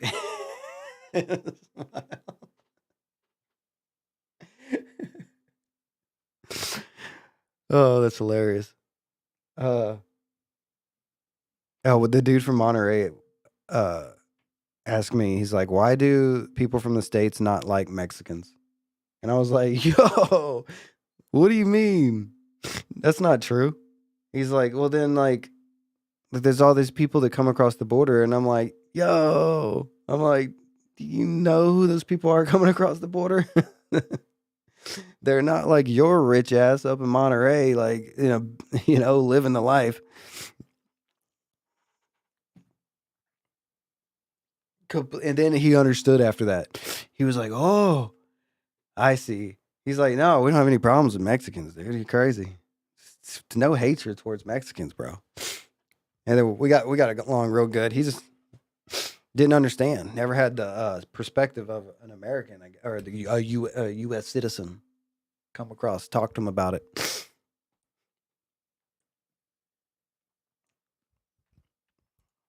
labeling cartels a terrorist organization, Trump is trying to manufacture consent for war with Mexico. And that's what they've done across Latin America. 2 weeks ago, I officially designated this gang along with MS-13 and the blood. This was before there was a lot of cameras and stuff. I wish I had videos.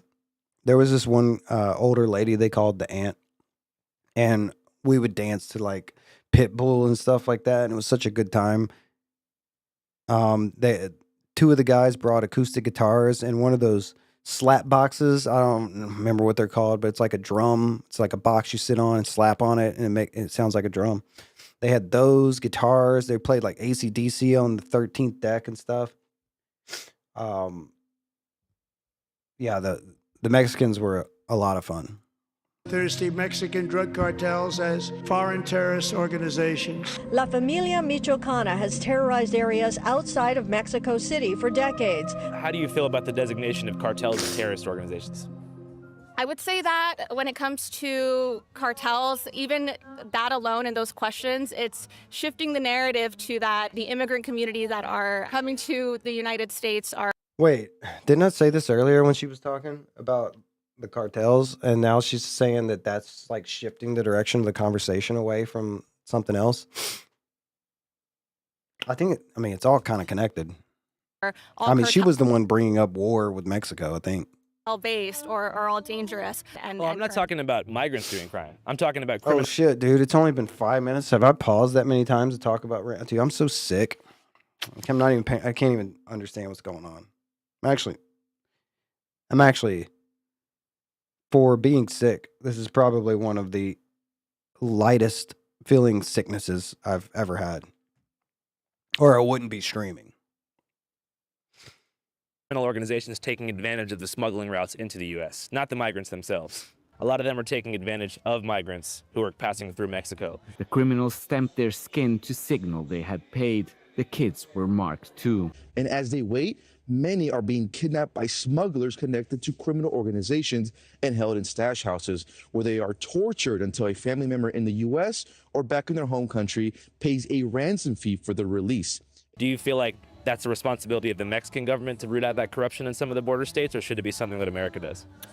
I think that that when we're fighting for improved immigration reform and to create. Yeah, I totally forgot earlier that the reason I went to kick.com was to look for the merch that you asked about earlier.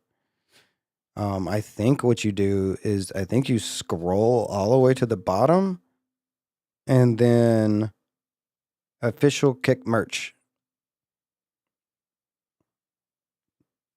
The hell? Why is there stuff all over me? Sweatshirts, tops, bottoms, drops, plushy pillows, Kick gamer hoodie. Wait a second. Does it have? It has little things on it. Crop top. There's a sale on the black and white one. Is this the same one that I have on now? Maybe. I don't. So this is essentials. All right, and let's see. Kick speed. This is a drop, I guess. Well, it's about to be summer. I have no need for anything long sleeve. Let's look at the tops. Okay, so it's just everything. Yeah, so this one must be the one that I have on. It's the sale. I want another green one here, and I only have one of these, but I have two of the white ones because it's just black and white. You know, it's nice.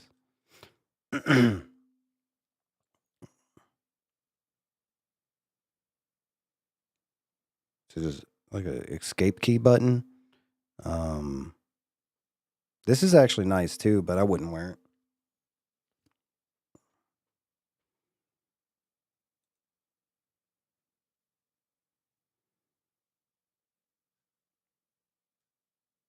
I only want zip up hoodies. I don't want pull over hoodies. Like I need a zip up hoodie, no matter what. So is Ice just a streamer, or does he help run Kick? He's just a streamer. Paths to citizenship, that the discussion has to be. I don't know how much a Kick is Trainwreck's company. Trainwreck owns a portion of Kick for sure. I don't know how much money he gets off of it. You know, it's really weird. Trainwreck used to be some dude. There was just some streamer who lived in Austin, hung out with Soda Poppin', and was very controversial about like men's rights and the way he talked about women and stuff like that. And then he became like the owner of the other streaming platform, or a part owner. I'm like, what Trainwrecks? Dude went from, wait, he also lived here for a little bit. Yeah, for a little bit he lived here and would hang out with Soda Poppin' and Mitch Jones. It was always Soda Poppin', Mitch Jones, and Trainwrecks hanging out. Separate from identifying. It's a long time ago, by the way. Solutions long time ago. To manage the infiltration of crime within our country. The president of Mexico, Claudia Sheinbaum, has done a really good job by debunking a lot of the rumors of 2017, 2018, something like that. You know, the cartels and the criminal organizations. Mexico's President Claudia Sheinbaum responded firmly, stating that Mexico would. Yo, it's so weird that this lady's literally the only person the cartels let be president. That's kind of weird. Never accept. Like they just kept eliminating everyone who was running except for her. Any interventionist actions emphasizing collaboration without subordination. 247 homicide victims in the first 2 weeks of Sheinbaum's administration. It's a narrative, right? I don't know where Trainwrecks lives now, though, to be honest. I can't tell. The view behind him, whenever he streams or whatever, I don't watch his streams, but I see the clips. The view behind him looks like he's on some kind of beach. And is it Miami? Is that you? Oh, question mark. I have no idea. Could be Miami. It doesn't look like Miami. It either looks like California or somewhere else, like not the continental United States. narrative that paints immigrants as criminals. Pretty sure And it's that's what Miami. the Trump administration is going to Could be. continue doing. Because it helps make the community afraid, make working class people afraid, so that there's an easier transfer of wealth to the billionaire class. I don't like Miami. I don't know why all these people moved to Miami, and a lot of people talk about how cool and like everything Miami is, and I'm like, man, I don't really know what to say. Maybe I just haven't had the Miami experience, but every time I go to Miami, I'm just like, when can I go home? Like, it doesn't have a good vibe there. Everyone feels like, man, I don't really know. I can't think of a good terminology to use, but it's not a welcoming atmosphere in Miami. There's no hospitality. You don't feel welcome there. Everyone feels like they think they're better than you, have more money than you, or just like, whatever, dude. They're prettier than you. Just like, I don't like the vibes in Miami. It's very weird. It's like the least comforting place I've ever been. Now, maybe I've never been to New York City. I'm sure that feels exactly the same. It's the land of fresh and fit and destiny. Like two opposite people. Because the reality is that America, we are the consumers. So anything that comes here, whether it's guns, drugs, we are essentially allowing them and making it a demand. It's not the people of Mexico who are using fentanyl or at higher degrees, right? It's not the people of Mexico who are consuming these drugs. It's the people in the United States who are the main consumers. Are you serious? That's weird. Destiny is so weird. Like, Destiny talks a lot of shit, and he expresses his hatred towards people so much, but then, like, he's friends with, like, the same type of people that he says he hates. It makes no sense. So I've heard two rumors. I don't know if they're true. One of them was about the like white nationalist dude. Seems did he coded? Yeah. I don't know his name.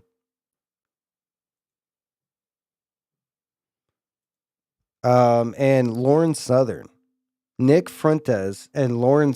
I heard that there's videos, like sex tapes, of Nick Fuentes and Lauren Southern, which doesn't make any sense when it comes to Destiny. Destiny with an extreme hatred for conservatism, like, and conservatives, like what?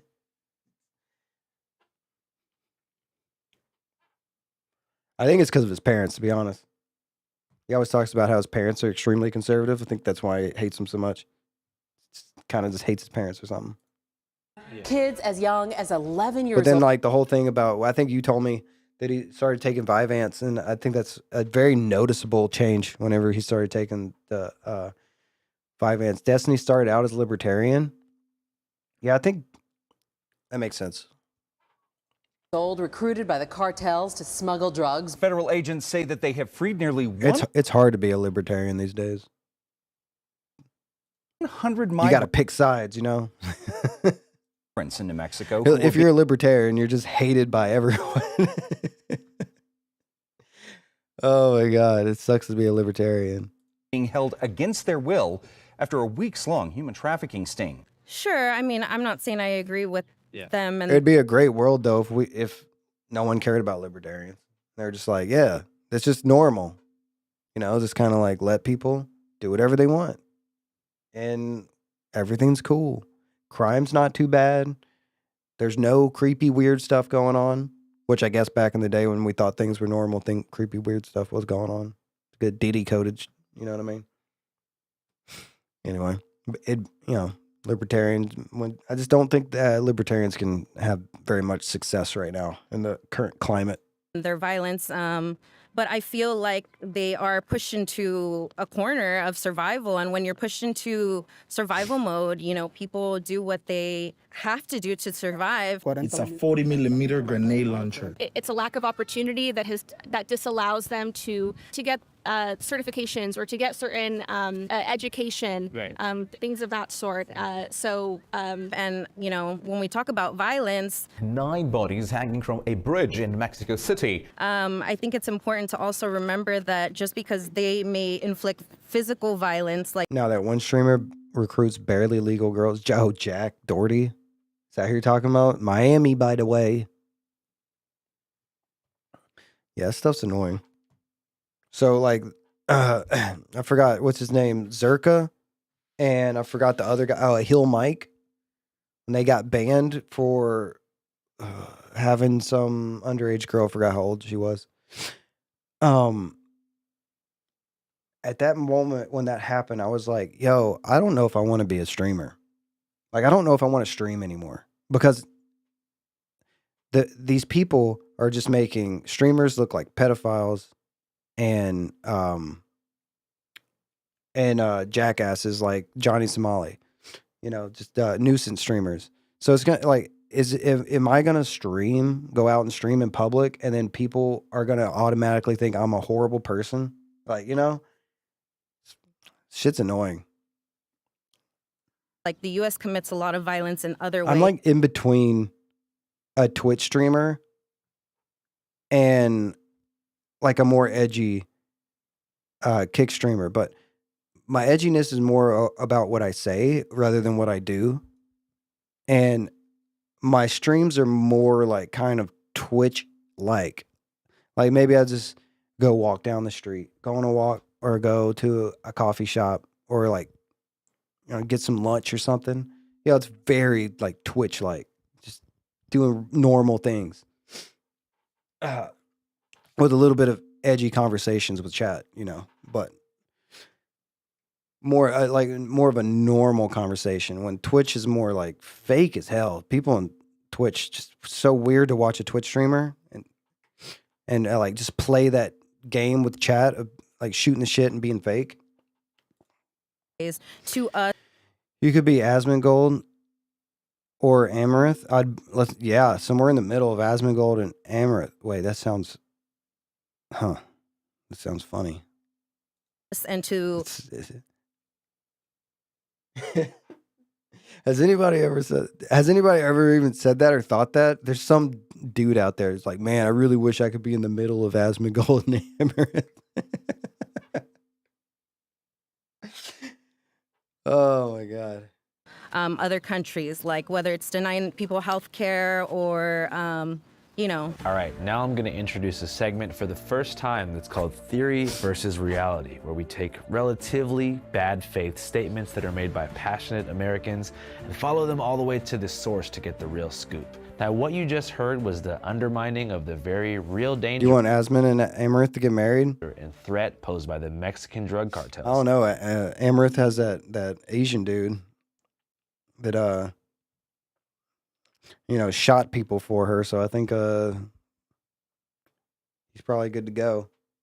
And the unfortunate grouping of that assessment as being part and parcel of Trump's anti-migrant sentiment. Is that his name? His name is Nick. It's a narrative, right? It's a narrative that paints immigrants as criminals. I believe. Dude's always like wearing like, I don't know. He's very weird. Like he's wearing always like nice clothes. Nick thinks he's Andrew Tate. Is that why? Okay, that makes more sense. I don't really know much about him other than like he's like taken over Amaranth's stream now. He's like the main character. That it's this unnecessary intersectionality imposed by reactionaries of all kinds that most potently obscures issues to the point of shutting down the conversation. Because the underlying message in that is that if you're critical of the actions of the drug cartels, you're playing into the anti-migrant sentiment, which in turn makes you racist. But thankfully, I don't care about that, so I'd like to explain a few things. The cartels and the migrants are two separate. I think you're mostly right. I think most of the stuff Amaranth does is scripted. I don't think the crypto thing is scripted though. I mean, there's like police reports and all kinds of stuff that proves it's not scripted. I don't think that's scripted. But everything else, I think everyone knows that Amaranth scripts most things or almost everything, and that's why it was really hard for people to believe the attempted robbery. Entities. Migrants come from around the world to find work and safety in the U.S. The cartels are billion-dollar corporations that pump drugs into the U.S. Oh, I don't know However, much about 95% that. of the time, migrants pass through Mexico on the way here, which gave the cartel a huge new business opportunity. They've actually expanded. They're into kidnapping, extortion, weapons smuggling, and the scariest of all, human smuggling. Which accounts for a bulk I mean, I did hear a gunshot in the security videos, and then the guys start running. I did hear it. Revenue. 50,000 people times $8,000 a head is $400 million. Following the motto, no one crosses without. Yeah. You're right about that. They definitely are. I don't know if they knew what crypto was or what they were doing. They might have been hired by somebody else. Paying I the don't cartel often stages mass Houston's a really big city. There's a lot of things going on in Houston. kidnappings of babies from their migrant mothers to demand huge ransoms. Me llegaron casi a secuestrar a mi hija, pero pues con la bendición de Dios, el Señor, no sé, se le abrió el corazón y me la dio. According to Ruben Garcia, the director of a shelter called the Annunciation House in El Paso, this often happens even after they've already crossed. We just received a mom, Guatemala. She came up with her 4-year-old daughter with a smuggler in Juarez. The smuggler sold her to another smuggler, and that smuggler took her 4-year-old daughter and then took mom to where the metal fence is. You'll get your daughter once you're on the other side. Here's a cell phone. It was a way to get a lot more money. When she got to Border Patrol, the Central Processing Center, there they took her to get a medical checkup, and she was able to get one of the officers to listen to her, who then called Homeland Security Investigation. She had a cousin in Florida that had helped her with some of the money. They set up the meeting in Las Cruces, and there they showed up, they made the arrest, they had the 4-year-old, they also had a 6-week-old baby. You know, people do what they have to do to survive, and we need to look at our role. Additionally, Americans are not solely to blame for the mass flooding of our streets with fentanyl. It's Matthew's fair restroom. to say that American pharmaceutical companies like Purdue Pharma, which is founded by the Sackler family, are responsible for helping to create a generation of Oxycontin and Percocet addicts who later would create a demand for cheap synthetic opiates that was met by the cartel. But in 2023, the Sinaloa cartel, a corporation, did work directly with Hanhong Pharmaceutical Technology, a Chinese research corporation, to create, or invent rather, a powerful line of mass-produced fentanyl pills called Blues.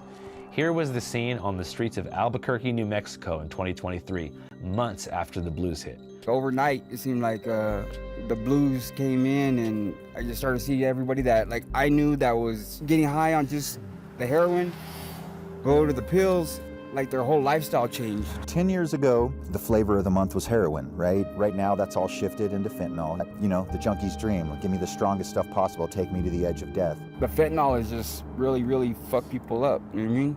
It's taken a lot of people's lives. I mean, it's almost taken my life a few times, you know what I mean? The synthetic market is getting bigger, and it's not gonna stop. They have figured out, hey, if we can manufacture fentanyl in these little pills and sell it for $2 a hit, what else can we manufacture into a little dose and sell it super cheap? In that year alone, 2023, 74,900 people died from fentanyl-related overdose deaths by a drug that was maliciously packaged, marketed, invented, and imported by the cartels.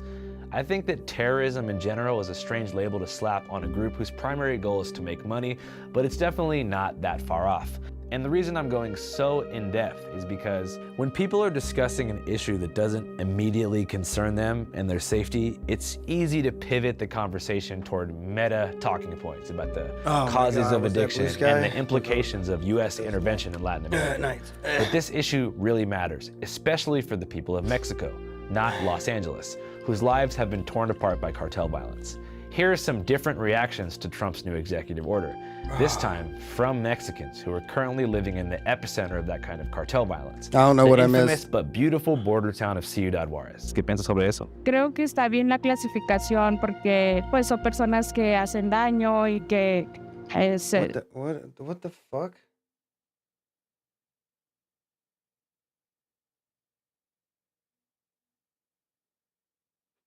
Wait. no se tientan. I don't think my The hell? I didn't even know this, but my girlfriend's not even home. Dan mucho el corazón con algunas personas. Y 2017 and 18 is when I started going full-time streaming. I thought it was going to be cool to be a game streamer on Twitch. I played all the little games, all the little Twitch games. You know, follow for follow, streamer watching streamer. Joined this group called Hell's Army, and it was really cool at first. And like everybody was helping each other out. I grew really fast. I got rated with over 250 viewers, and had a panic attack, by the way. Same thing would probably happen right now, but I feel a little more comfortable now with a lot of viewers. But it all fell apart one day because of drama within the community. I don't know what the drama is, and I don't understand drama, but it seems to be that human beings, no matter what, have to make good things bad. So once that Hell's Army streaming team or whatever fell apart, I went from like 27 viewers to no viewers because everybody was just watching each other in hopes that you would come to watch their stream. So it's just like, hey, look, I'm here. I'm lurking. Come now, I'm helping you out, get viewers. Now come, hopefully you'll come watch my stream.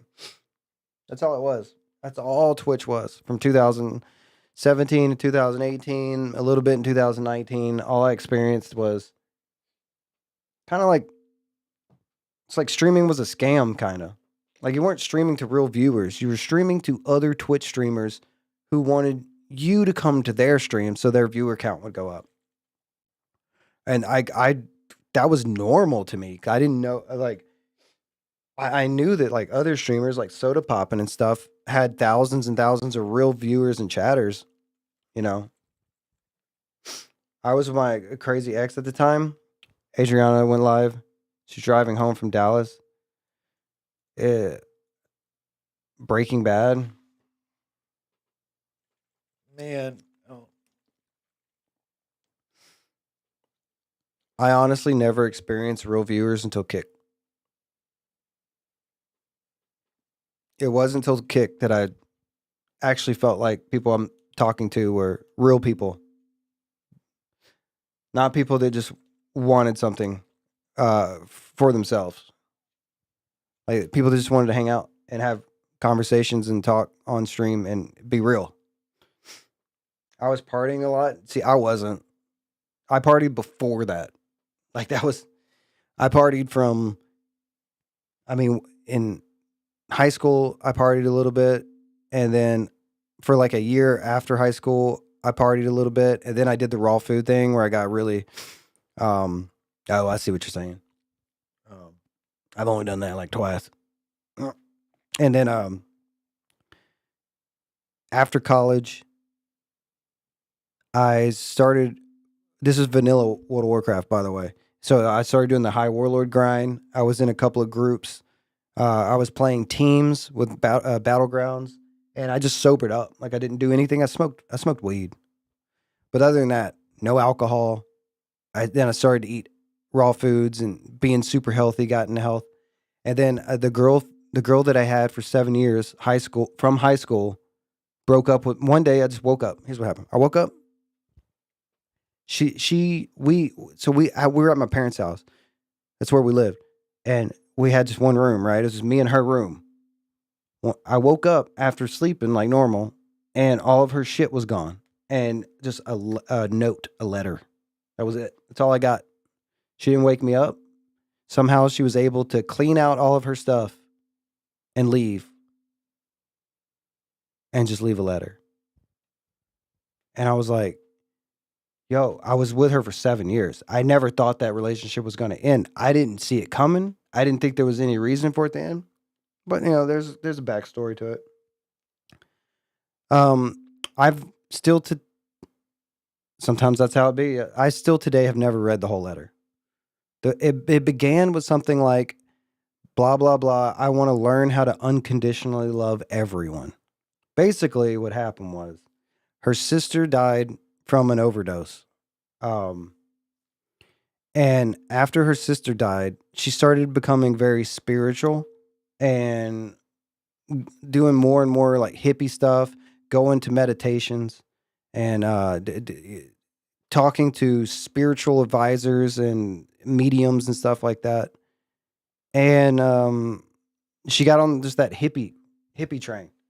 And she decided that she wanted to be free, basically. That's why I didn't see it coming, because I didn't know what was going on. I didn't know that that's how she changed. Like it was like within a year of her sister overdosing, she went from like I don't know, everything was fine, and then her sister died. She got into the hippie stuff, and then within a year, she was like, bye bye. I had no idea that was about to happen to me. So I immediately quit doing all the healthy stuff and went back to drinking and partying because I needed to go to bars because I needed a new girlfriend. So I just dropped everything I was doing that was healthy and good for me and started going out and drinking, which led to, all the other stuff that comes along with it. Late nights, sun coming up, still drunk. I even started working at a bar as the sound guy.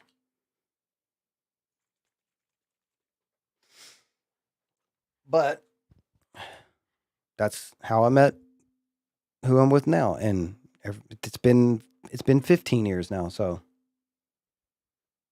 hopefully it doesn't happen again. I don't want that. I don't want to just wake up one day and everything's gone after 15 years. You can't do that at 50, right?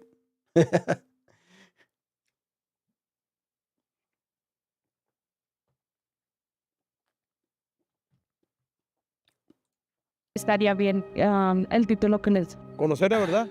Mataron mucha gente, niños, señoritas, violaban y todo. La gente todo llorando, la pobreza. Usted puede vender taquitos y le cobraban. Y si no daban la semana el dinero, lo mataban. Oh, wait, I wasn't done with my story because I forgot why we even started talking about that. Okay, so after the breakup, started partying, right? And then I basically stayed drunk until 5 years ago. I was drunk the entire time. Drunk, whatever else. Binge drinking from 2010 to like 2017. Binge drinking from 2010 to 2017. Holy shit. 17 years? Is that correct?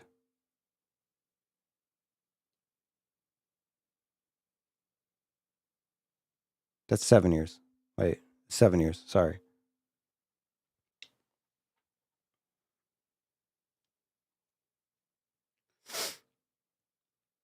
I feel like it was longer than that.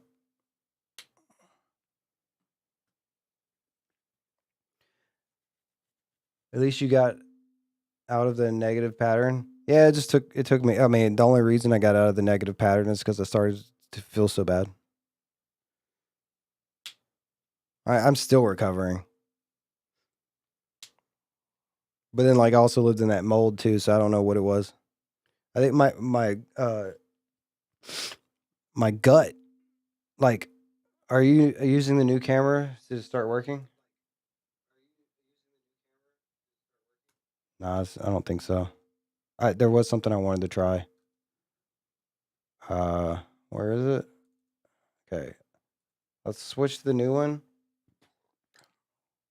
And I'm going to activate it and deactivate it and see if it quits.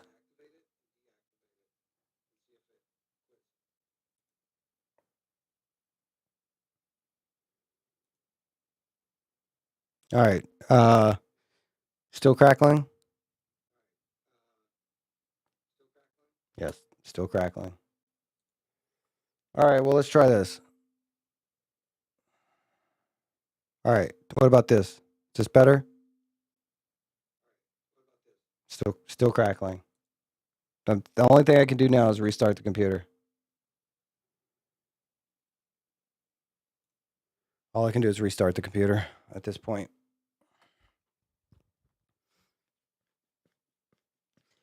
I think the drinking intensified until 2017. And then in 2017 is when I stopped hanging out with all my friends that drank, whatever.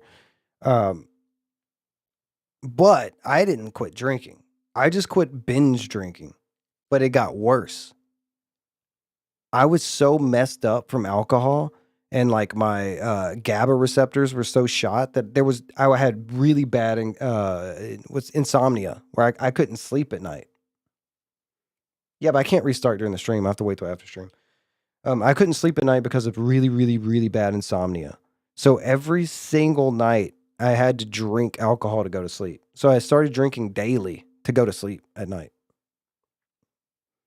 That was from like 2016, 17, 18, 19. And at the very beginning of 2020, I quit.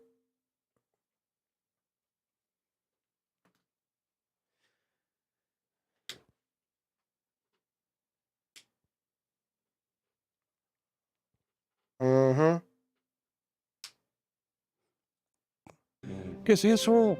Ahora hay puras drogas sintéticas malas. ¿Por qué andan tantos jóvenes perdidos? Y ustedes como cronistas deben de echarle ganas. I've been in recovery ever since. We were on and off until I moved to Texas.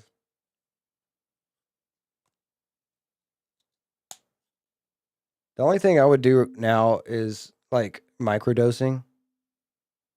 Hell, I've even microdosed Adderall and it works. But it was only this one type of Adderall. I don't know what it was, but I would take like 2.5 milligrams and I'd be like, yo, I feel like a normal person.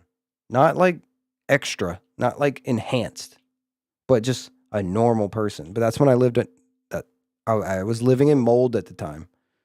And now that I don't live in mold, I microdose this different source of Adderall and it doesn't feel good at all. And it's kind of what I remember Adderall being like. So I don't like Adderall. But for that one moment, it helped. Now there's this other stuff, modafinil, and I haven't had any good experiences on it. I don't know. I always wonder if I should just try it again, maybe, or something. But I don't know if you can microdose it either. But I'm more like microdosing mushrooms or LSD. I would be down to do that, but I have no way of safely getting it and doing it because I don't know any sources, and I don't really want to mess with drugs, street drugs. I wish this stuff were just legal and that you could get like a microdose nasal spray or something, you know? No oculten nada, se lo digo con respeto. Sí. ¿Y sabe qué? If you don't have a Le voy a decir tolerance. una cosa. Yeah, I Yo don't. le pido a Dios por Yeah, I don't have a tolerance. I've never been prescribed Adderall, and I've never done. I've never like bought Adderall or anything like that where I've had it for a period of time. I've just done it a couple of times, and I didn't like it when I did it, except for that one time where I microdosed it, and I was like, "All right, this ain't too bad. I feel like a normal person. I'm not overstimulated, and I have that lack of energy that I normally feel is gone." I'm like, "Okay, this works." But once you do a bunch, your body remembers in the low dose. Yeah, that's it's pretty much everything. Almost everything. Porque ustedes andan en... Like the feel free, whatever, the kratom stuff. Yeah, if I had a sip of this for the first time, a sip would make me super dizzy. Now I drink like a bottle and feel fine, feel normal. Definitely have a high tolerance and should take a break. El peligro. En Juárez estuvo los Z, con el salvatrucha. Con todo respeto a todos los emigrantes, Ahí se quemaron 40, aquí bajando 40 inmigrantes. ¿Sí supo? Well, nearly 40 people killed in a fire that broke out at a migrant shelter along the southern border in Ciudad Juarez, Mexico. As a personal eyewitness, the man goes on to suggest that the tragic death of the 40 migrants across the bridge was not due to an act of protest gone wrong, but actually because a group of mostly Venezuelans refused to pay the cartel tax, and that humanitarian groups helped to engineer a cover-up out of fear. Quedaron callados. ¿Por qué? Porque no les conviene. Fueron 40 vidas. A mí nadie me lo contó, yo lo vi. El Paso County Judge Carter. Man, I wish I knew Spanish. I don't know why I don't know Spanish. I took French and Spanish in middle school. Sorry, elementary school. I didn't take any languages in middle school. And then I took Spanish in freshman year in high school, too. Diego saying migrants are. I've learned more Spanish outside of school than I did inside of school. I don't remember any of it. Desperate and immigration policies need to change. Yo voy siguiendo But I can't speak it. ¿Sabe quién es Bukele? Ese presidente ha hecho muchas cosas en nombre de Dios. He said that his favorite politician was Nayib Bukele, the current president of El Salvador, who created a mega prison called the CCOT, or the Terrorism Confinement Center, to indefinitely detain the members of two gangs, MS-13 and 18th Street. Two gangs that began and continued to exist in the streets of LA, but took hold in El Salvador in the 80s after Reagan's deportations. Is it possible to get a tattoo like this if you're not a gang member? No, you gotta kill. You gotta kill to get those tattoos. Because 14,000 people are being held. That guy was way too excited to answer that question with a happy face. Yo. Okay, I'm missing your. Okay, buddy, your messages are only coming through on my phone, not the stupid app I'm looking at. Wait, what? What? Now everything's disappearing?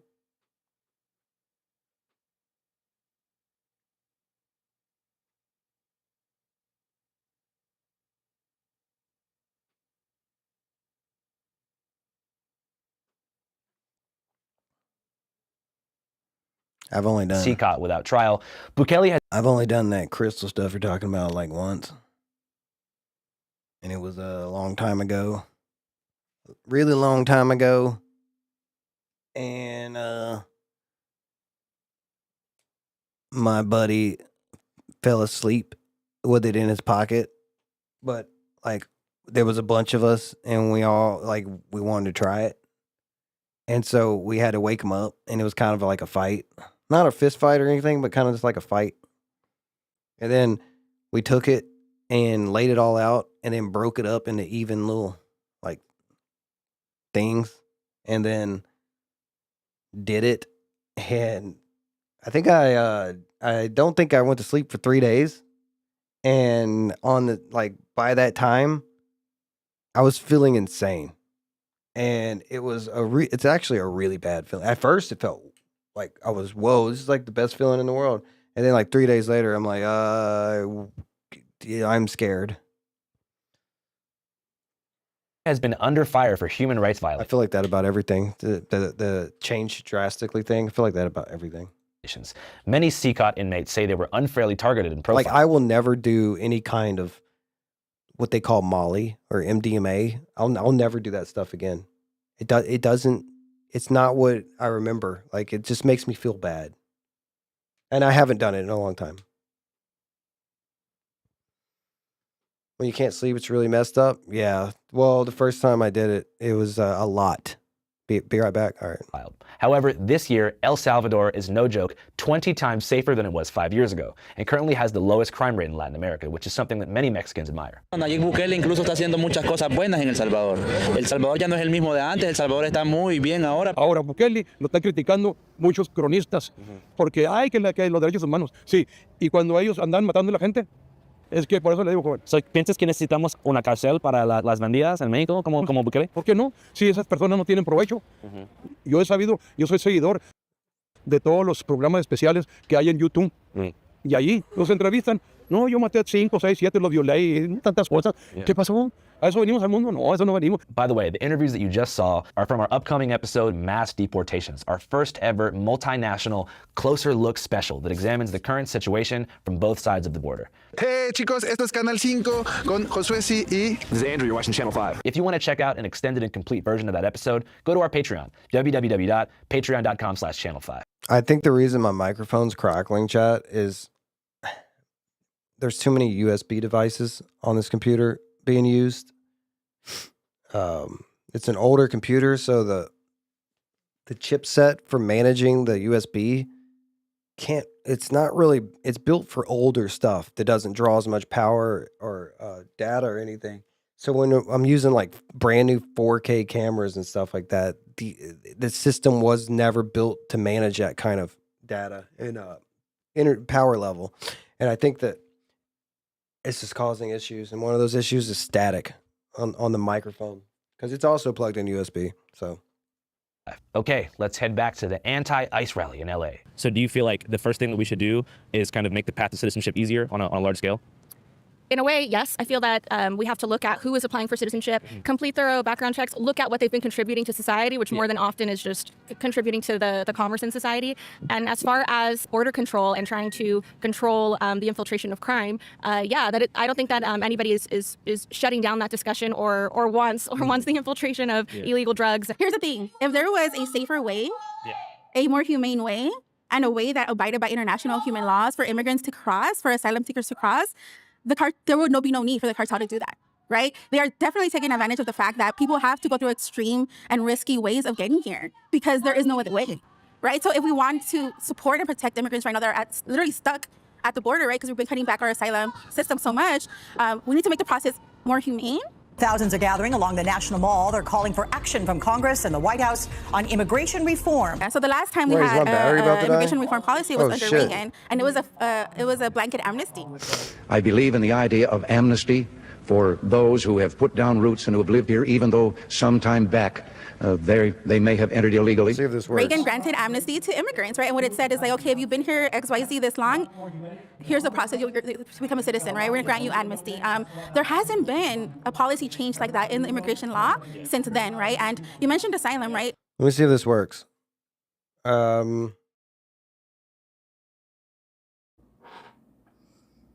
it does. Holy shit. Oh, it does. Holy shit. Okay, well, I need to go cook dinner. I could use the camera to bring it into the kitchen.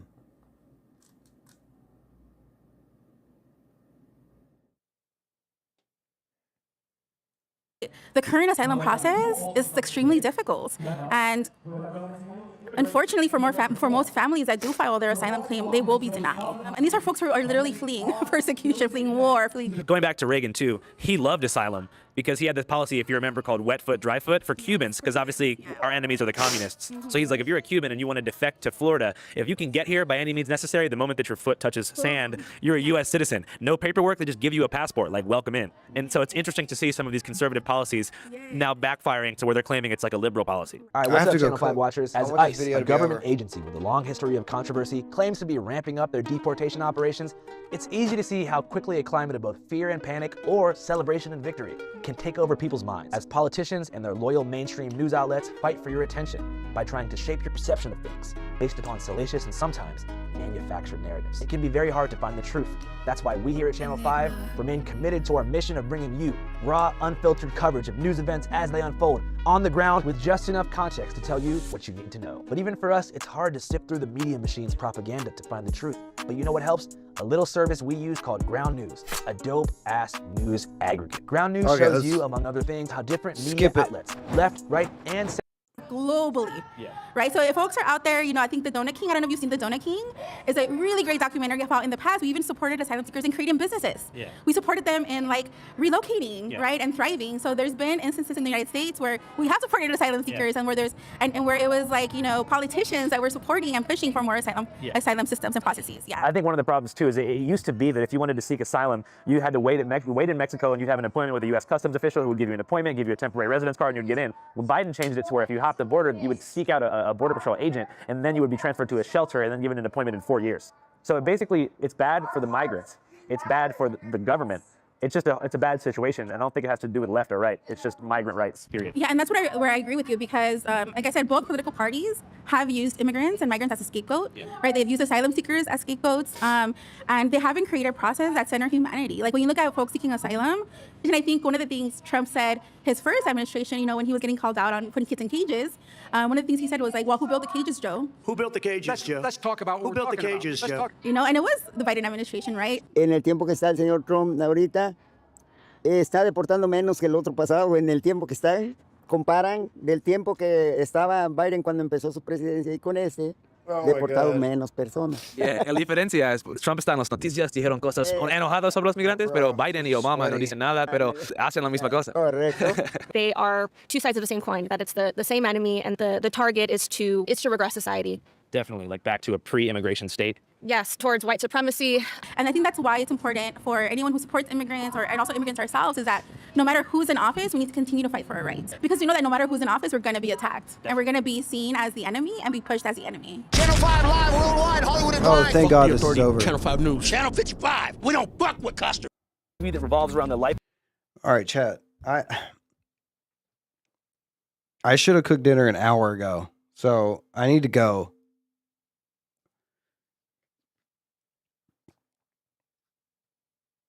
I'll be back tomorrow, I guess, unless I feel sicker. But the way things are going so far, it actually looks like I'm getting better. Anyway, all